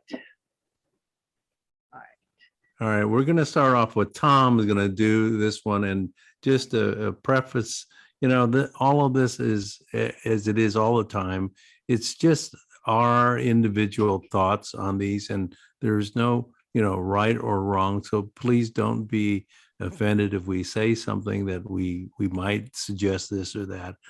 Just take it in the spirit that, you know, everybody has, you know, a different approach in looking at things, and I'm amazed at how great all these photos look. So with that, I'm going to let you take it away, Tom. All right, well, I'm going to say that the image name on this is Hard to Imagine Now. Well, after what Dave said, I'm just going to say I just hate this picture. So we'll move on. Just joking, folks. Actually, I know who took this, and I communicated with the person and said I took one remarkably similar about 3 years ago at the county fair.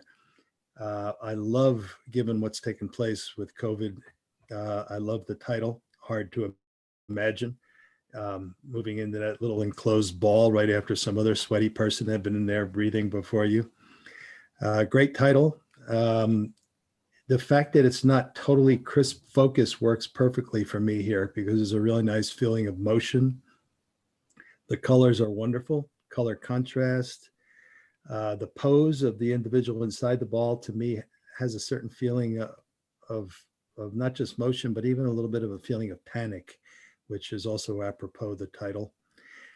And in terms of the crop, I really like the crop on this. I think cropping that ball sharply on the left and just showing a little bit of it with that nice magenta type color in contrast to the main subject of the green ball works really well.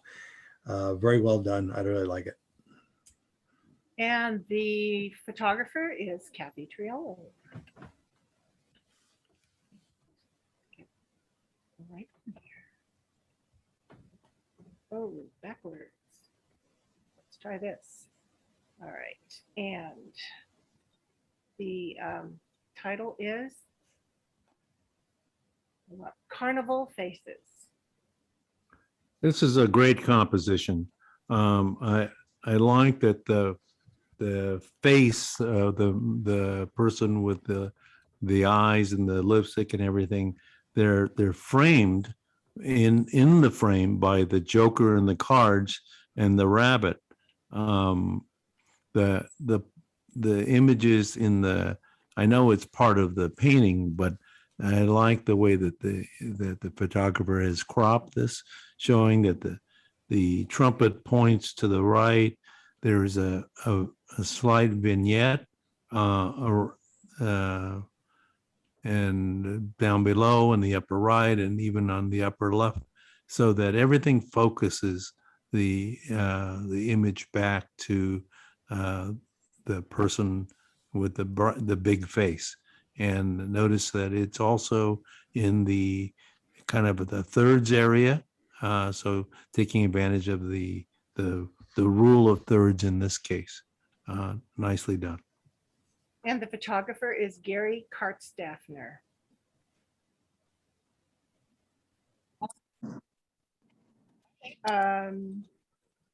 Now we are in abstract. And there is one image for abstract, and it is Sandy Yin Yang. All right, I'm going to take this one. We had made a move of this other photo that was in here. I think this is a nice composition. It has this kind of split up the not quite the center with the light and the dark contrast. I think there's a great balance with the vertical sand on the left and how the waves and the sand move upwards, and on the right they're in a horizontal movement. The bright exposure on the sand's ridge helps to move my eye throughout this photo, and it has a nice pleasing curve and shape to it. I think it's nicely done. The photographer is Tom Quinn. Now we're in the architecture category, and the first image is "Do Not Open." And that one's mine. First of all, I really like these types of architectural detail photos, particularly old rusty ones. I've taken quite a few myself, and I just love this sort of thing. You get a nice array of color when you've got a combination of rust with some old paint colors, and this is no exception with that great turquoisey green blue contrasted with the rust. The crop felt a little tight to me on the left, like I just felt like it could have used a little more room over there. And for me, for the best impact of this type of photo, I feel like a really tight, crisp focus is important.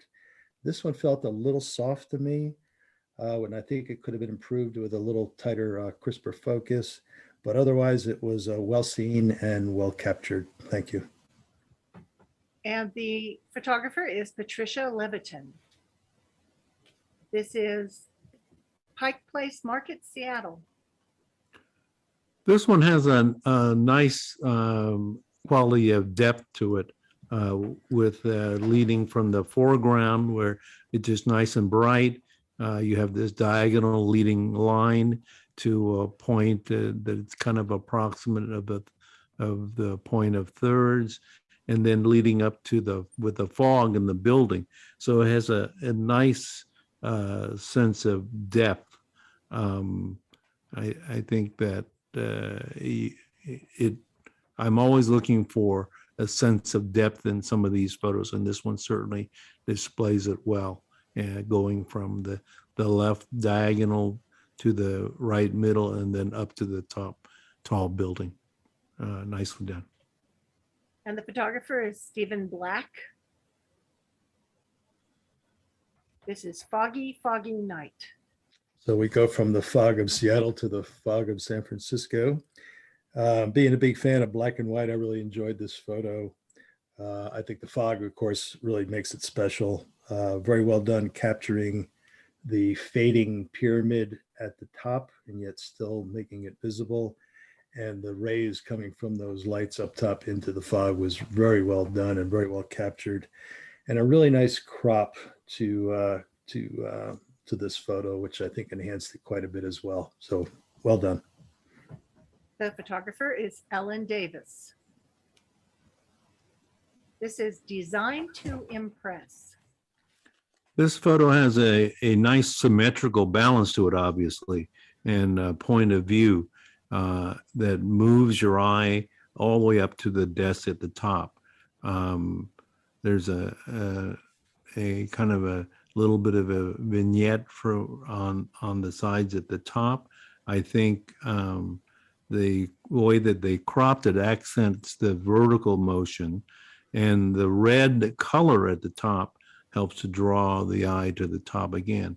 I think that there's any number of points of view the photographer could have taken, whether lower or higher, and this one seems to work well and strikes a balance with the symmetrical lines and the designs leading your eye to the desk and to the top item. Nicely done. And the photographer is Tom Quinn. And Glad we're done with that guy. and now we are in the fauna category. And the first, The first image is crow coming and a hawk coming and going. This is kind of an incredibly striking image, a strong graphic kind of image. Unusual hot pink color of that sun providing a great background for that hawk in a semi-silhouette situation. Really tough to get any detail on a foreground subject like that hawk when shooting directly at the sun. So well done with regard to that in terms of bringing up those shadows. The photo is curious to me. I mean, the sun is so huge. I assume this is a pretty significant telephoto from some distance. So catching that hawk landing at that point in time, assuming it's not a composite, and I assume it's not, was pretty fortuitous while focusing on that such a distant sun and getting such a large image. Crop felt a little tight to me on the right, but that's a minor point. Overall, a very striking graphic image. And the photographer is Lucy Tetro. This is, oops, says the sockeye. This is a classical bear catches the salmon shot, which we've seen before, but I think this one works well with the bear over to the far left. There's enough butt room behind the bear so that it doesn't get squished on the left, and I think the directionality of it with the salmon moving upstream, the diagonals, the water at the diagonals, that all helps to move the salmon towards the bear's mouth. And I think it helps just to accent that. I think my only thought is there's a bunch of white water on the right side that I don't know that it adds to the shot. And I thought maybe if you cropped a little bit off the right, whoops, we switched picture. Here we are back in. We cropped a little bit off the right, that would focus us more on the salmon and the bear. But that's a fairly minor point. And the photographer is Janice Rossner. This is, please God, can we have abalone for dinner? Wonderful title. I love a little humor on these animal shots, and I think Ann Westling is famous for it. And I don't even know if it's hers, but I'm willing to guess it is. It sure looks like they're praying, and it's a great capture from that perspective.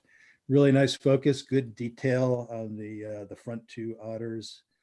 Nice framing, good cropping, just a well done, really fun wildlife image. And Tom is right, it is Ann Westling. And I'm going to make one comment on this shot here. All too often, people doing nature photography and whatnot don't get enough depth of field, and they have multiple animals in it. And I think Ann has done a wonderful job, including making the aperture have the selection such that she has enough depth of field so that the two otters in the front, which are the two stars of this, really are in good focus. Totally agree, David.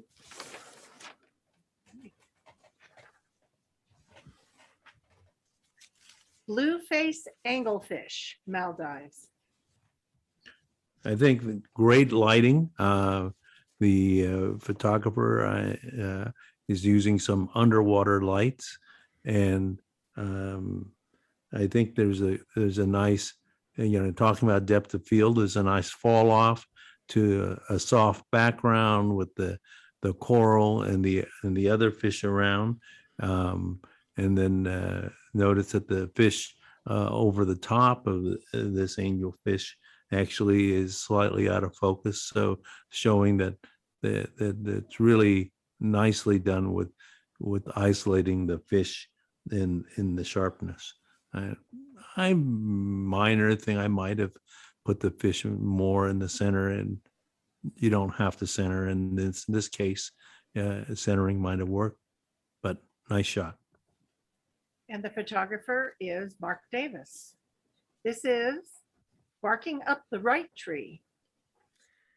I think it's a really nice action shot of a critter that's too commonly seen just lounging about without much motion. Great focus on the head. I zoomed in tight on it and really well done on the head there. And the spraying water around the body really accentuates the motion going on, the sense of motion.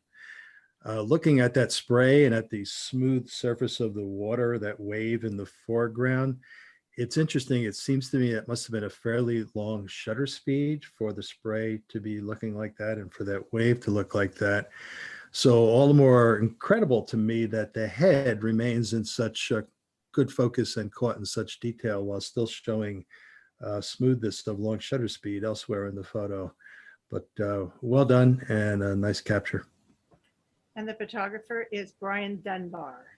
This is Deer Family. I think this one again, like the other shot with the otters, has a great selection of apertures for depth of field. Even the fawn's butt facing us is in focus. And you know, we try to isolate the background from the subject, but oftentimes nature photographers don't leave enough. They may focus on the eyes, but you know, it's great in instances like this where you've left enough depth of field to capture the whole face of the animal, or the deer in this case. I wish that the photographer hadn't cut off the mother's butt, but that's a minor thing. I think this is a well done shot. And the photographer is Jeff Alstatter. This is Alaska moose. I love this photograph. There's incredible detail. Zoomed in tight on this thing and great detail on the fur, catch light on the eyes of all three of those moose. The color contrast between the calves and their mom is wonderful. Some might question the tight crop on the right with the mom, but it works for me, mostly because it's about the calves and the great depth of field of both of the calves in focus as well as the mom. And maybe a little bit more room on the right would be fine, but really it's a family portrait and it just works great for me. I like also that this has this sense of, what are they looking at? You know, we're looking at the shot there, and the photographer has created this Edward Hopper type of photo. What are they looking at? And the photographer is Michael Quinn. This is Mountain Bluebird at Lake Davis. This bird has a nice catch light in their eye. The contrast with the background, that everything is out of focus. This was taken with a long lens, which helps in that respect. But I think that having this kind of neutral background really helps to make the bird pop out. I like the fact that the photographer took the photo with a subdued or soft light, and if it was done with harsh sunlight, the colors would have not come off so well. But the colors and all their subtlety comes off well because of the lighting here. There's nice nose room as well as enough little tail room for the bird. And the photographer is Willie Hall. Now we are entering the flora category, and the first image is Conversation with a Hydrangea. I always enjoy these sort of repetitive pattern photos of pretty much of anything, but particularly of flora. I love the subtle color variation throughout the image. At first you look at it and it jumps out at you as sort of a blue photo, but the more you look, the more you realize there's a whole lot going on there in terms of color variety. It's also fun how much some of the flowers look like butterflies, whether that was intentional by the photographer or happenstance. Either way, it adds a nice fun element to the photo. Just a really nice floral image. Thanks. And the photographer is Ingrid Lockhart. This is a single spray. This is a great exposure with, I especially like the very minor detail of the stem on the upper right, how it comes out of there. And I think without that little stem, it still would have been a great photo. I love the soft light and the directionality of the light on the flowers. I like all the shadows that it creates, but without that little stem, your eye would have been just, locked in on the photo in the middle, which is fine. But it with the stem, your eye has circulates from the flower to the upper right, and in a sense kind of comes back to the flower in itself. Small detail, but wonderful effect. And the photographer is Ann Wessling. Just as an aside on that photograph, I always wonder when folks are choosing which category to submit a photo, whether there's some internal debate on whether black and white versus flora on this one, but really nice floral shot. This is prickly pear fruit. Okay, that is mine. Great exposure. I love the exposure on this. The focus was tack sharp, and all the way through all the different prickly pears.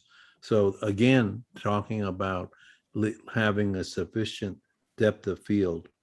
There are nice edges. None of them were too close. They're a little close on the upper right pair, but I think I'm willing to accept that. Your eye is kept in the photo, and it circulates all around. I was thinking that it would be nice if there was a little vignetting to minimize some of the background elements, especially in the lower left. A little bit, vignetting might take your eye away from all the distraction. Other than that, nicely done. And the photographer is Jeff Alstader. This is Codacolor Log and Fern Wall. Really pretty scene. Probably Fern Canyon up on the north coast, but it could be some other similar locale. By the title and the subtle film graininess that I detected upon zooming on this shot, I assume this is a film pic, which is actually quite nice to see in this group. I don't know that we see all that many film photos.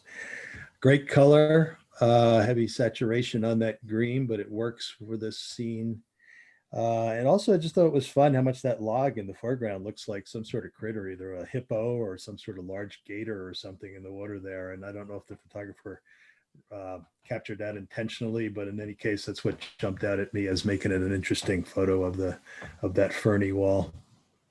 And the photographer is Janice Rossner. This is Sailing the Blue Sky. I think this is a wonderfully detailed photo. It's shot with very good focus and again, good depth of field throughout the flower. I think pushing up the color temperature, though, just slightly on this photo brings out a slight golden tone under the flowers. And I tried that with the Photoshop, and that's what I saw. And then also reducing the highlights slightly will enrichen the blue in the sky and bring out some of there's a slight cloud in the lower left, which is brought out more with a slight reduction in the highlights. The bright white in the flower on the right side is actually blown out, unfortunately. Maybe if it was a raw capture, you might be able to bring that back, but I was not able to. So you might just watch your histogram a little bit and watch out for some of those bright highlights. otherwise a pleasant photo. And the photographer is Fred Claussens. And now that ends flora, and we are now in natural landscape. The first image is Zion Sunset. Really pleasing wide angle panorama of those wonderful Zion cliffs that I've visited numerous times. Given the good size and detail on the moon when you zoom in on it, I'm thinking this is a well executed multiple image panorama, maybe a vertical or horizontal, I'm not sure which. In which case it was very well done to capture that entire cliff wall and the moon without the moon being a little speck up there. Great colors, great timing on the sunset, a really nice capture. And the photographer is Ellen Davis. This is Oregon Beach Day. I think this one has a great sense of depth with the cliff foreground with the cliff to the in the foreground and to the distance with the far shores. The clouds were kind of balanced well against the cliff. I like the composition.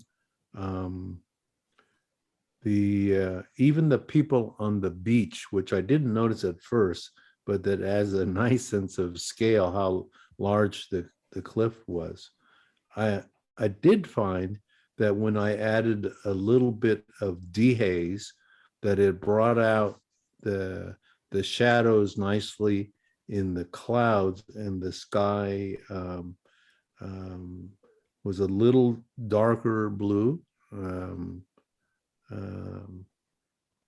If you want to try that, I think it was a nice image. And the photographer is Larry Lefman. This is Delicate Arches National Park. Well, this is a location I have photographed multiple times, and I assume some others in the club have as well. And I also was able to photograph it before the park got so darn crowded, but that's another story. But I must say, I've never been able to photograph it from this vantage point. Since I know drones are not permitted in the national park, I assume this was taken from a helicopter or perhaps even a fixed wing plane. Consequently, the focus is very soft. The desert colors wind up being very muted. And I'm thinking that's all due to the shooting conditions, either through while in motion or perhaps through a piece of glass that wasn't all that clear. That said, I really like the shadows on the people. I tend to try to avoid people in my landscape photos, and perhaps too much so. But in this case, I think actually those folks and the shadows from those folks actually add to the photograph. So well done. And the photographer is Ed Sylvester. This is Maui Sunflowers. Is that you, David? Here we are. Yeah, it's mine. I enjoyed the lighting of this with the light on the sunflowers to make them pop off the photo, and the complexity of the multiple layers with the light, from the lighting of the sunflowers to the middle to the darker clouds on the top.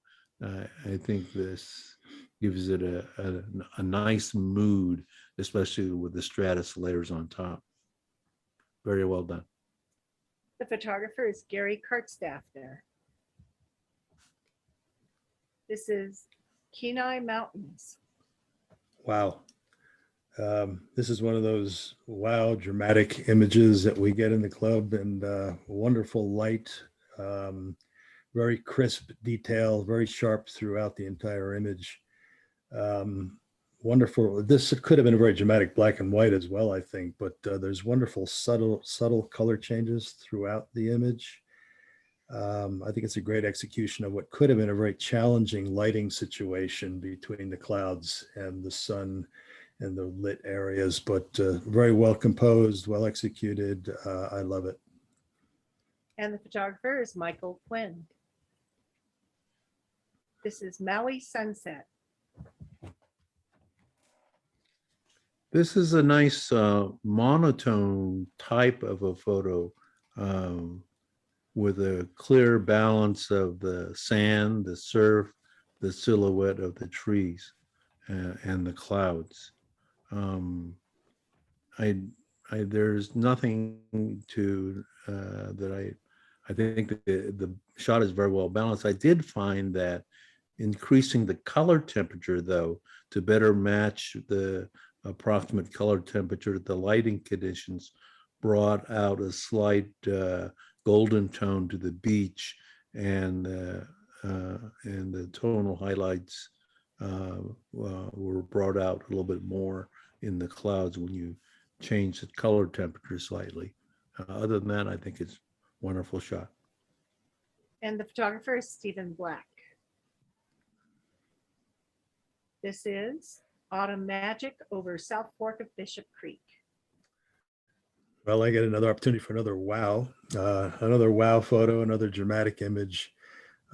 Great light. Of course, it's that bright yet warm color that makes the first impression, but there are other details in this photo, like the cluster of white aspen trunks on the far left, the long exposure on the water add interest. To my eye, there may be a couple of spots where the photographer with the post-processing light painting, so to speak, and post-processing feels a bit excessive, but that's just a matter of personal taste, and I know others would probably disagree. In any case, a very pretty fall landscape and well executed.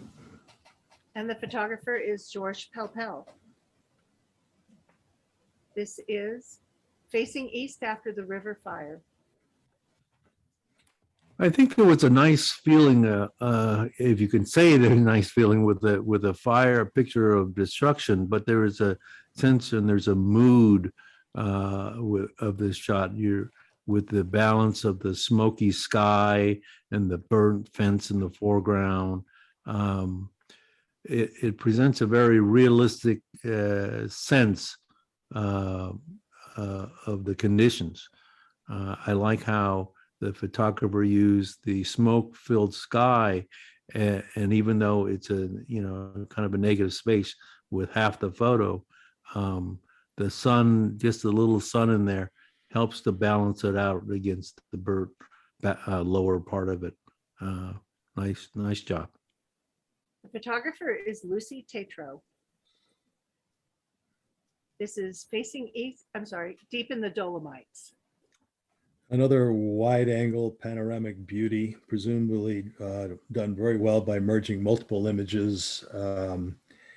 Just enough autumn color scattered throughout, starting with that wonderful tree on the right. But if the further you look, the more you look on that landscape, the more that autumn color pops out there, which just adds additional interest to an already spectacular landscape. There's great focus and detail throughout this image. I zoomed in on various parts of it and really appreciated that. Just as a sidelight, the quality in this landscape category in this club continues to be extraordinary and amazingly competitive. I only have one criticism of this shot, that I wasn't there to enjoy it. Yeah, I had a little of that envy as well. Yeah, but either it's bellissimo or wunderschön, depending on which part of the Dolomiti you're at. And the photographer is Suzanne Hamilton. This is Desert Pine, Red Rock Canyon, Nevada. I think that this has a nice sense of contrast between that desert pine and the rock walls there. I like how it's set off to the right and not in the center. I think my only thought on this was might work well if you played with a little bit of the local adjustments for edge contrast. And specifically, a very simple thing that I did with this was just to play a little bit with my favorite dehaze filter, which helped to bring out the tonality and pop more, giving more definition to the edges, and it punched up the tree. But you might play with that and see how it works. I think it would make the photos stand out even more. The photographer is Kirk Keeler, and that ends the landscape. And we're now into night photography. And this is Van Dam Highway. You know, we see so many wonderful Milky Way shots in this group and on websites and whatnot. And this is certainly another. There's really nice color and detail throughout, and just enough happening in the foreground here to turn good to great. And especially like the light on the rock in the middle there, but also the very soft light on the surface of the water. A really pleasing Milky Way shot. So well done. The photographer is Brian Dunbar. This is Lake Tahoe at night from Jake's Peak. I think this is a wonderful photo with the wide angle capture that really works well, including the nice arch of the clouds that complements the roundness of the lake. The wide angle use of a wide angle lens here, which I'm assuming it was, I don't know if it was a composite, but I'm assuming it was wide angle lens. The distortion was minimized, and one of the things that you often see with this wide shot, how the horizon was not level, but in this case it was. So nicely done. And if it was a composite, even better. The photographer is Kirk Keeler. This is Grass Valley Aurora 2001. Wowza. And I was living on the East Coast in 2001, so I didn't experience this, but this would be a great Aurora photograph anywhere. So to have it in literally our own backyard, for some of you at the time anyway, is particularly special. The photos captured very well. Great color, variety of color contrast. The stars really add a really nice element to it, and a strong foreground with those trees silhouetted. Really beautiful. Thanks. The photographer is Daniel Chaplin. This is Field of Lights, Paso Robles. I think this photograph has a wonderful effect and it works very well. I'm guessing it was a composite. The magical sense of the lighted pathways adds to the complexity, and it keeps your eye moving around at the center, whether it's the dark pathway or the lighted pathway of the flowers. I think it was a fascinating shot. And the photographer is Bernadette Sylvester. This is Moonrise on Mendocino Coast. Another sort of moody coastal nighttime scene. The very long exposure giving it that moodiness, and there's just enough light on the left side there to add a touch of contrast to the rest of the scene, contrast and color, nicely composed. I think due to the very long exposure and perhaps a bit of wind maybe at the time moving the tripod, the focus is pretty soft throughout the photo, most notably on the foreground rocks. Pretty minor issue with an otherwise very beautiful photo. And the photographer is Rick Eshelman. I can hear the waves.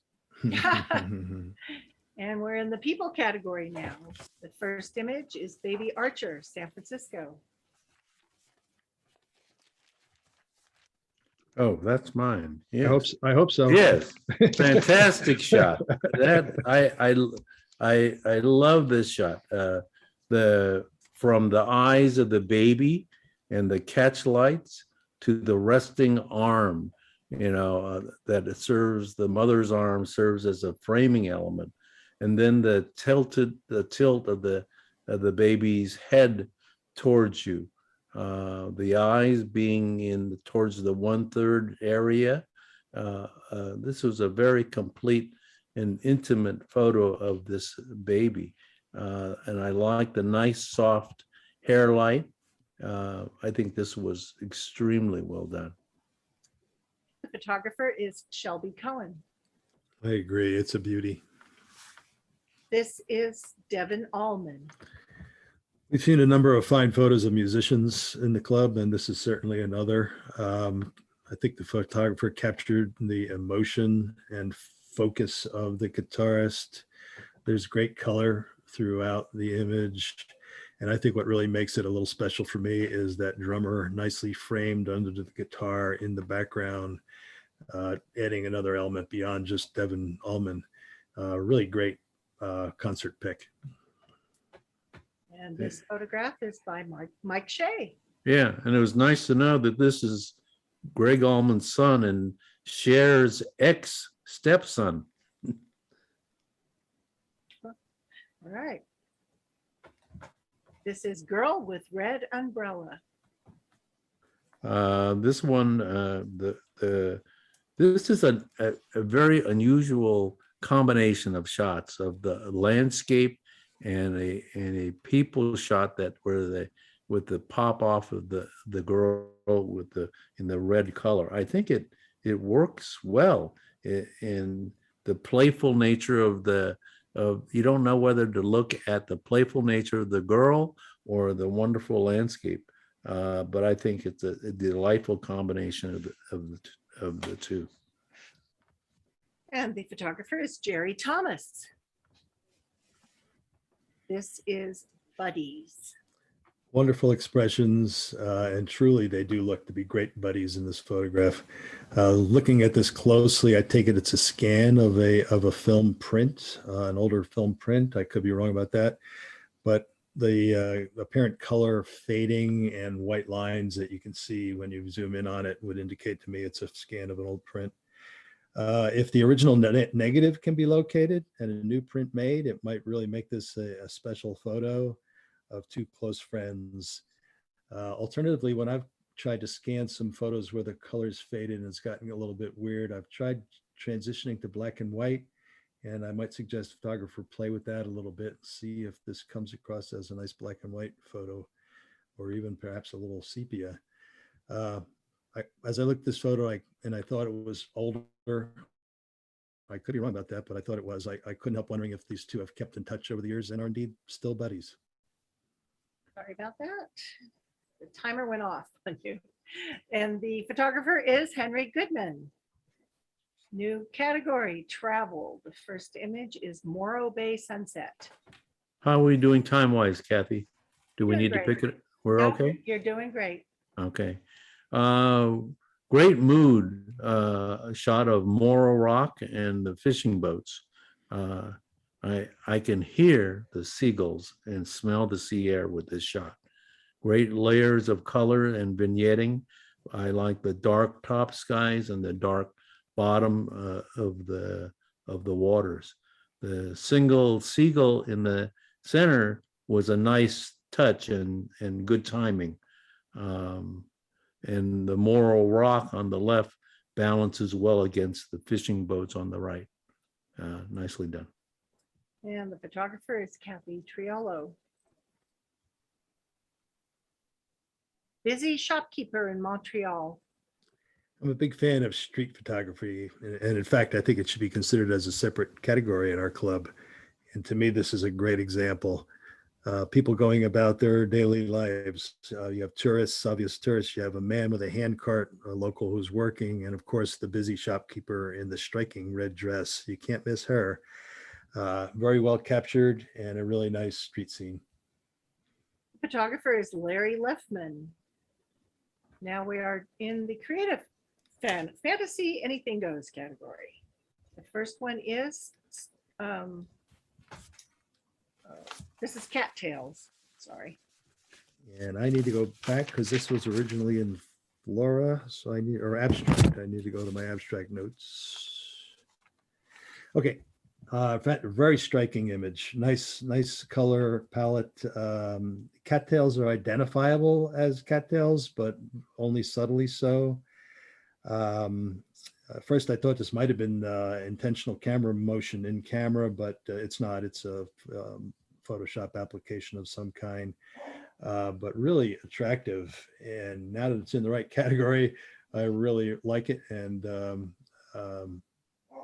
think it's really well done. And the maker is Ray Lurkey. This is favorite fall flowers. And this is another one of mine that was originally in Flora, and I need to find that. Okay, undoubtedly a striking graphic image. I mean, it just jumps off the screen at you. Wonderful, wonderful colors against that black background. Just a little bit of manipulation, maybe a paint, one of the painterly type applications in Photoshop. Very subtle though, and just really a striking image. I really like it. The photographer is Suzanne Hamilton. This is Stars Are Pollen. This one is extremely creative. All I can say is that the mix of scale with the flower on the left, moving at a moving kind of diagonally, kind of mimicking the other diagonal of the Milky Way coming from the bottom right, I think just works together. I think that the slightly toned image of the flower gives this image a kind of powerful and fantastic kind of a fantasy mood. I love to see this type of creativity. The photographer is Eric Engels. This is Double Film Exposure, 1991.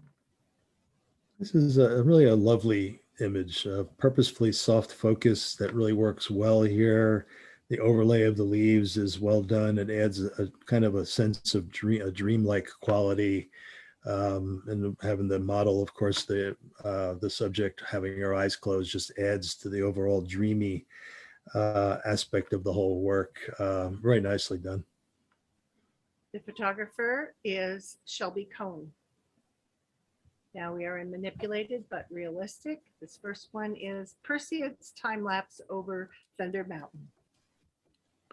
The fireworks in the sky created with this composition of the Perseids at night, I think was artfully done. And I guess it does speak to the category manipulated, but it is realistic.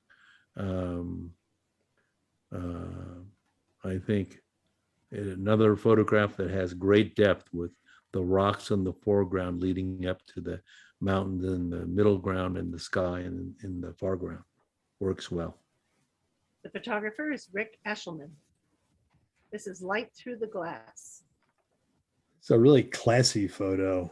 I looked at it very closely and I kept wondering what exactly was manipulated about it to move it into the manipulated but realistic. Everything seemed to be just plain old real to me, but something was done apparently. Wonderful light and shadows. The light coming through that picture, that cruet type picture, is just amazing on that back there. The yellow gold background is complemented nicely by the reddish cup and saucer. Again, it's mostly for me about that picture, and it's beautifully photographed and captured. The photographer is Jonathan Beth. This is Guess Who's Coming to Dinner? What can I say? All I know is this is so well done. I can hear the Jaws theme song running in my head as I looked at this. The shadows match well, and the curvature of the great white helps to support the illusion of the impending doom and chase. Nicely done. The photographer is Mark Davis. And now we're in black and white. The first one is Boulder and Juniper. This is a classic black and white subject and composition, perfect processing, showing great detail on the clouds in the background while bringing up the shadowed portions of the boulder and the juniper in the foreground. I was curious as I looked at it whether it was a tight crop of a broader image or whether it was multiple images. Either way, it doesn't matter. Very well done, and it really works. I really like this. And the photographer is Eric Engels. This is Brewing Storm over the Palouse. I think this has a great set of contrasting directions. I like the strong contrast that make this a very good black and white, but I like how the lines of the field, the barn, and the rolling hills all work in harmony, even though they move in different directions to make this a complex black and white image with the kind of clouds of doom on the upper, especially the upper left. Nicely done. And the photographer is Georges Papel. And now we are in color category. The first one is Great Basin Sunset. This is one of those dramatic sunsets that if you're driving down the highway, you're quickly looking for a safe place to pull over the car and grab the camera or lean out the window if someone else is driving. There's a lot going on in here, from the golden glow at the bottom, over the silhouetted hills, through the dark stormy clouds, through the illuminated peak of white just peeking out on some of those clouds, and then the payoff at the top with those glorious rays. Well seen and well captured. One little critique is I think the pole and wires at the lower right are really don't add to the photograph, a bit of a distraction, which I would probably remove. I think I might want to make one little comment on this one. I pushed the color temperature slider to the right on this one for a little slightly higher color temperature, which brought out even more detail in the clouds and brought in a graduated transition to the warmth of the bottom. You might just watch sometimes. I'm as guilty as anyone. We tend to take a lot of photos on auto white balance, and if we match the white balance in this case with the dark clouds being higher, it might pick up some things. I agree, David. A little warmth to it would help quite a bit, I think. And the photographer is Jerry Thomas. This is Dinner for Two in Dubai. A seafood dinner with very nice subtle colors. And I also did a little playing with this one, a slight warming of the color and the temperatures along with the dehaze filter to bring out some of the highlights and deepen the shadows in what is already a very pleasant photo. It kind of makes me want to be there, sitting there in front of all of this. Nicely done. The photographer is Bernadette Sylvester. This is Silhouette of Strength.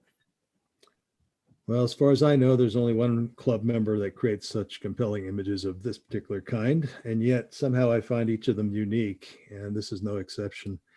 The colors on that wall on the right are really important to this photograph and add a great complement to the primary subject. And yes, it is a silhouette, as the title says, but the touch of side lighting on her body adds so much to this photograph. It's very impressive. Thank you. And you are correct. It is Douglas Hooper who produced this. I'm shocked. Yeah, I figured you were. This is Vineyard Sunset. This is a nice framing of the sunset with the translucent light coming through the grape leaves, the arch of the vines, along with the distance, all work to make a wonderful mood. The warmth, the warm complementary colors of the sun and the grapevines work well together. It's only too bad that they have to have the pole in the middle, but nice shot. The photographer is Jonathan Beth. This is End of the Line. A very pleasing photo and a great title for it. I found myself wondering where this was and what the story is behind it. Nice color palette, that red of the building contrasting nicely with the green around it, and that little touch of orange, orangey red from that old sign on the left adds quite a bit. Also, if you notice those fog in the backward hills there, and I think that also adds another nice element to the photograph. I really like it. And the photographer is Patricia Leviton. This is no color enhancement. And there was none needed. The pier on the right leads us into the water, while the water, the land across, and the clouds do the rest. It's a nice balance of dark clouds on the upper left to balance against the big, larger pier on the right. I think this was an excellent photo. The photographer is Ingrid Lockhart. This is Saline Valley Keller. Well, this one certainly jumps off the screen at you. In addition to the wonderful colors that make the photo, I really like the depth of field that was chosen. Really crisp, sharp focus on the foreground, gradually softening to that beautiful array of color in the unfocused area in the back, particularly the back right, upper back right. I think you took what could have been a mundane subject and turned it into a very artful photograph. The photographer is Daniel Chaplin. And this is Courtyard Wall Art, Cornell Hotel de France. I think this has a nice sense about it with the colors in the middle of the frame against the more black and white type colors of the stone around. I was wondering if the photographer, added the touches with the eyes and the lips and the green around the stone, or if that's the way it was. But regardless, it brought the dimensionality of the figure out with the color highlights around. Nice photo. I'm almost wondering if it was manipulated, should it be in a creative category? I don't know. Shall we ask the maker? Mike just said it's the way it was. It's the way it was. All That's right. Mike Shea. I got to tell you, right. what is with those eyes, Mike? Are they glass embedded in there? I zoomed in on those eyes and it looks so. No, it's no. This was really a cool sculpture. Yeah, very good. Very nice capture. With that, it's the end. All right, congratulations. Everybody did a wonderful job tonight. And back to you, Rachel. All right, thank you. Thank you to the Kathy. great, sorry, and thank you to the great critiques from Yes. David you. and Tom. Yeah, thank you, David and Tom. Very nicely done. Congratulations to all the category winners as well from July. And so as we wrap up here tonight, our next meeting is October 25th. So mark your calendars, it will be on Zoom. And I will have the video uploaded. Sometimes it goes quickly, sometimes not so much, but certainly by the end of the week, it will be on the club's website under meeting videos. You do have to log in and then go down the right-hand side under meeting videos, and it will be uploaded there. So with that, good night, everybody. So hope you have a great week coming up. Artie, I'm going to stop the recording now. Great